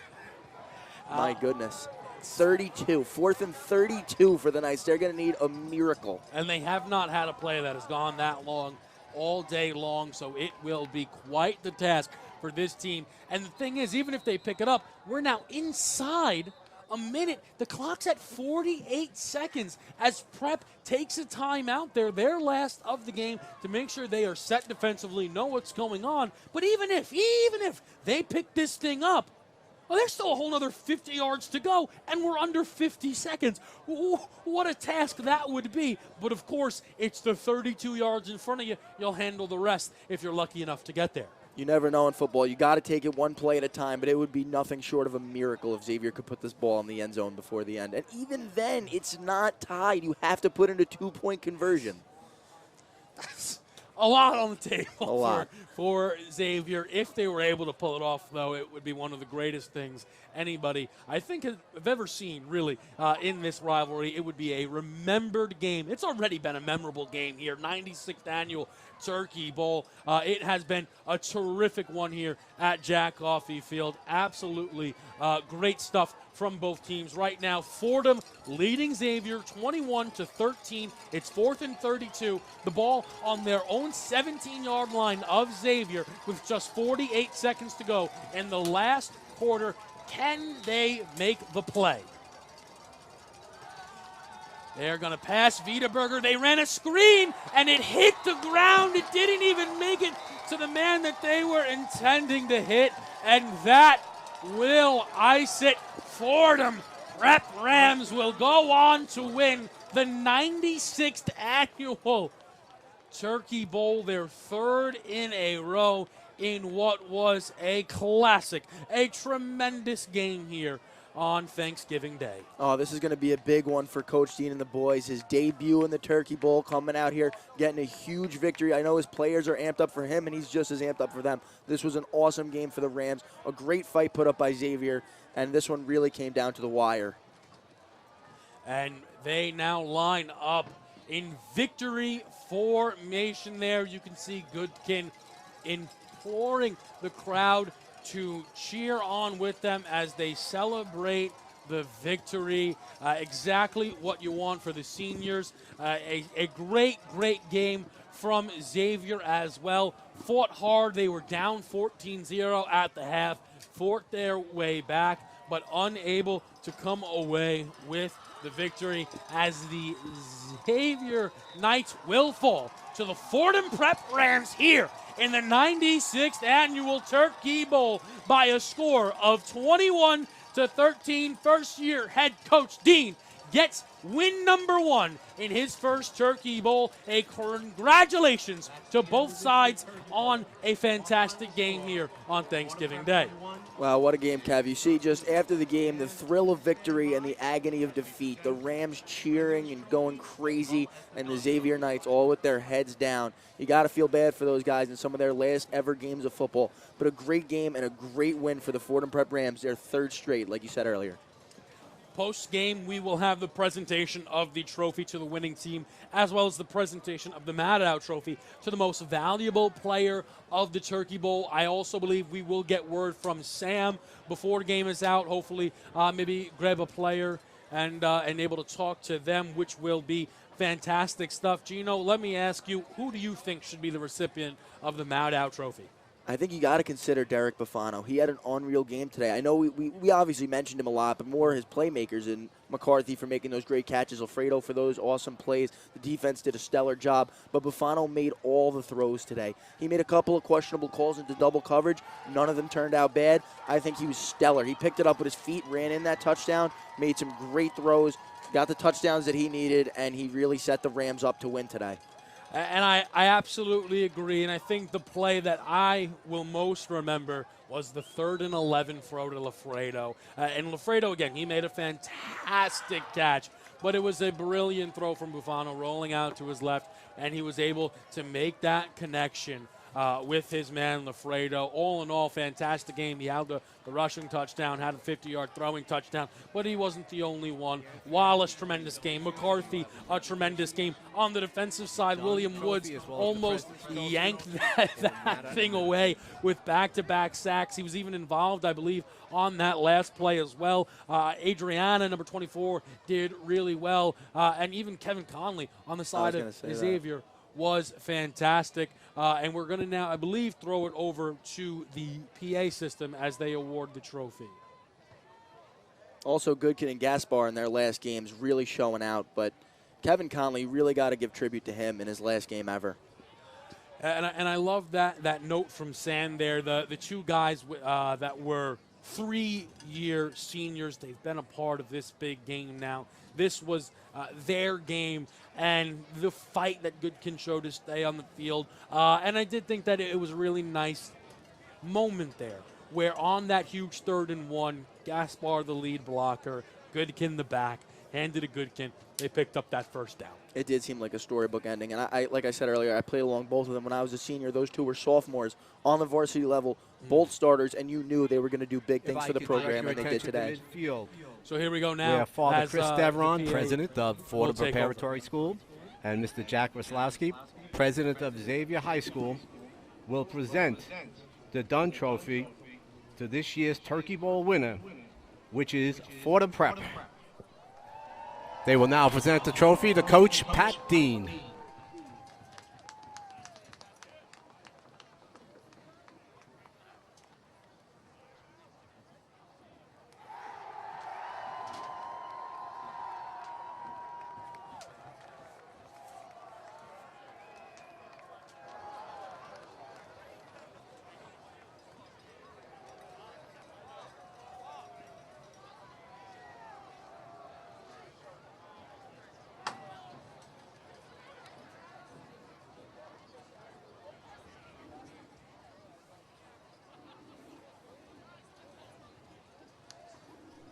The President's Trophy is presented to the game's most valuable player.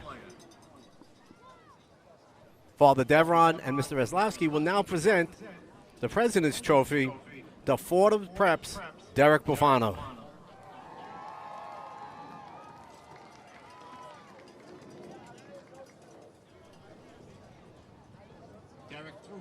So there you see it. Bufano is the winner of the MVP award. Well deserved. So many contributors, though, to this game. It certainly was a team victory again. The final score, 21-13. The Rams over Xavier in the 96th annual Turkey Bowl. In just a few moments, we'll have Sam alongside a couple.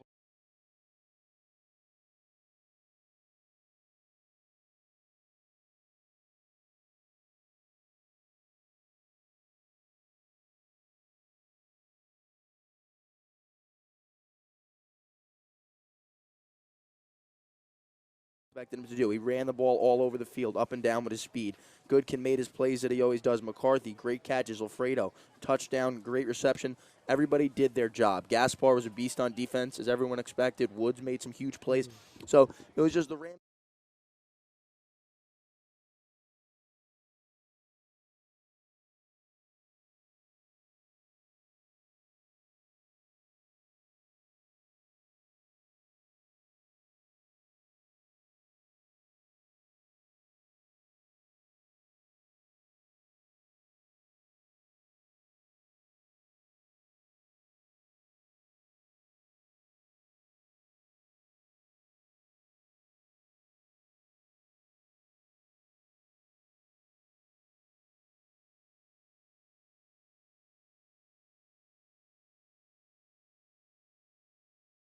It was 4 in a row for Xavier, so they're going to try to get back to their winning ways. They both had really, really strong seasons. Xavier made it to the championship. Fordham, I think, losing the round before to Kellenberg. So overall, really, really good seasons for both these teams. It's capped off with a Fordham Prep Rams victory, which again, it saw so many contributors. I want to make sure that we talk about a couple more of those guys. I thought McCarthy and Lafredo, one of the best wide receiver duos that I've seen at this level, especially with the performance that we saw today.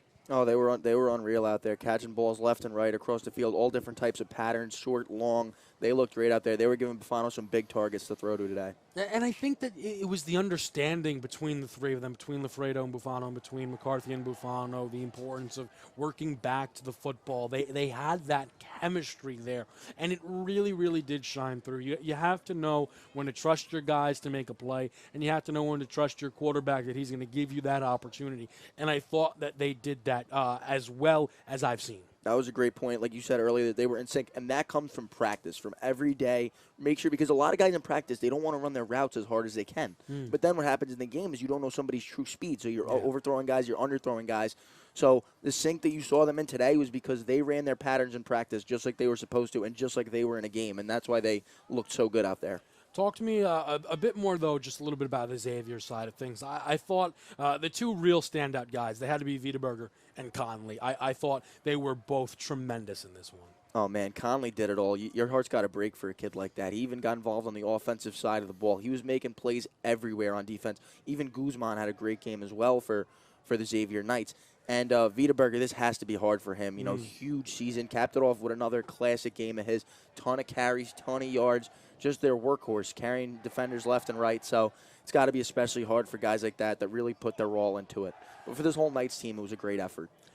But I think the thing that they can certainly take from it is they know that they did put their all to it, you know. And this ended up, I think, being a game. You go back and, you know, again, 21-13 does not tell the full story. Xavier going down that first drive, getting inside the 25-yard line, then the fumble really, really turns things around. But they were able to get the ball back.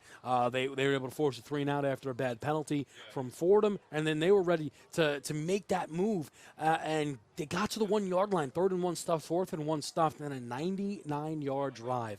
Really turned this thing around with some huge plays from Bufano and McCarthy on that drive, the consecutive 30-yard play and then the 29-yard play, which really, really turned things around. And then they were able to set up that huge play with Lafredo. And I think, too, they came out of halftime ready. Usually you come into halftime perhaps with all of that momentum, and you could slip. Maybe you slip up. They started with the football, and they capitalized again with a huge Wallace run, 47-yarder. And once it was 21-0, it really did put things out of reach. Xavier did the absolute best that they could, but Xavier put in so much work to get all the way down there, but consistently they did that fantastic job, I thought. Like you said, so many shifts of momentum. A lot of time the game comes down to goal line scoring and turnovers, and Fordham Prep won both of those battles today. As I believe we are starting to get set to wrap things up, we are going to say goodbye now.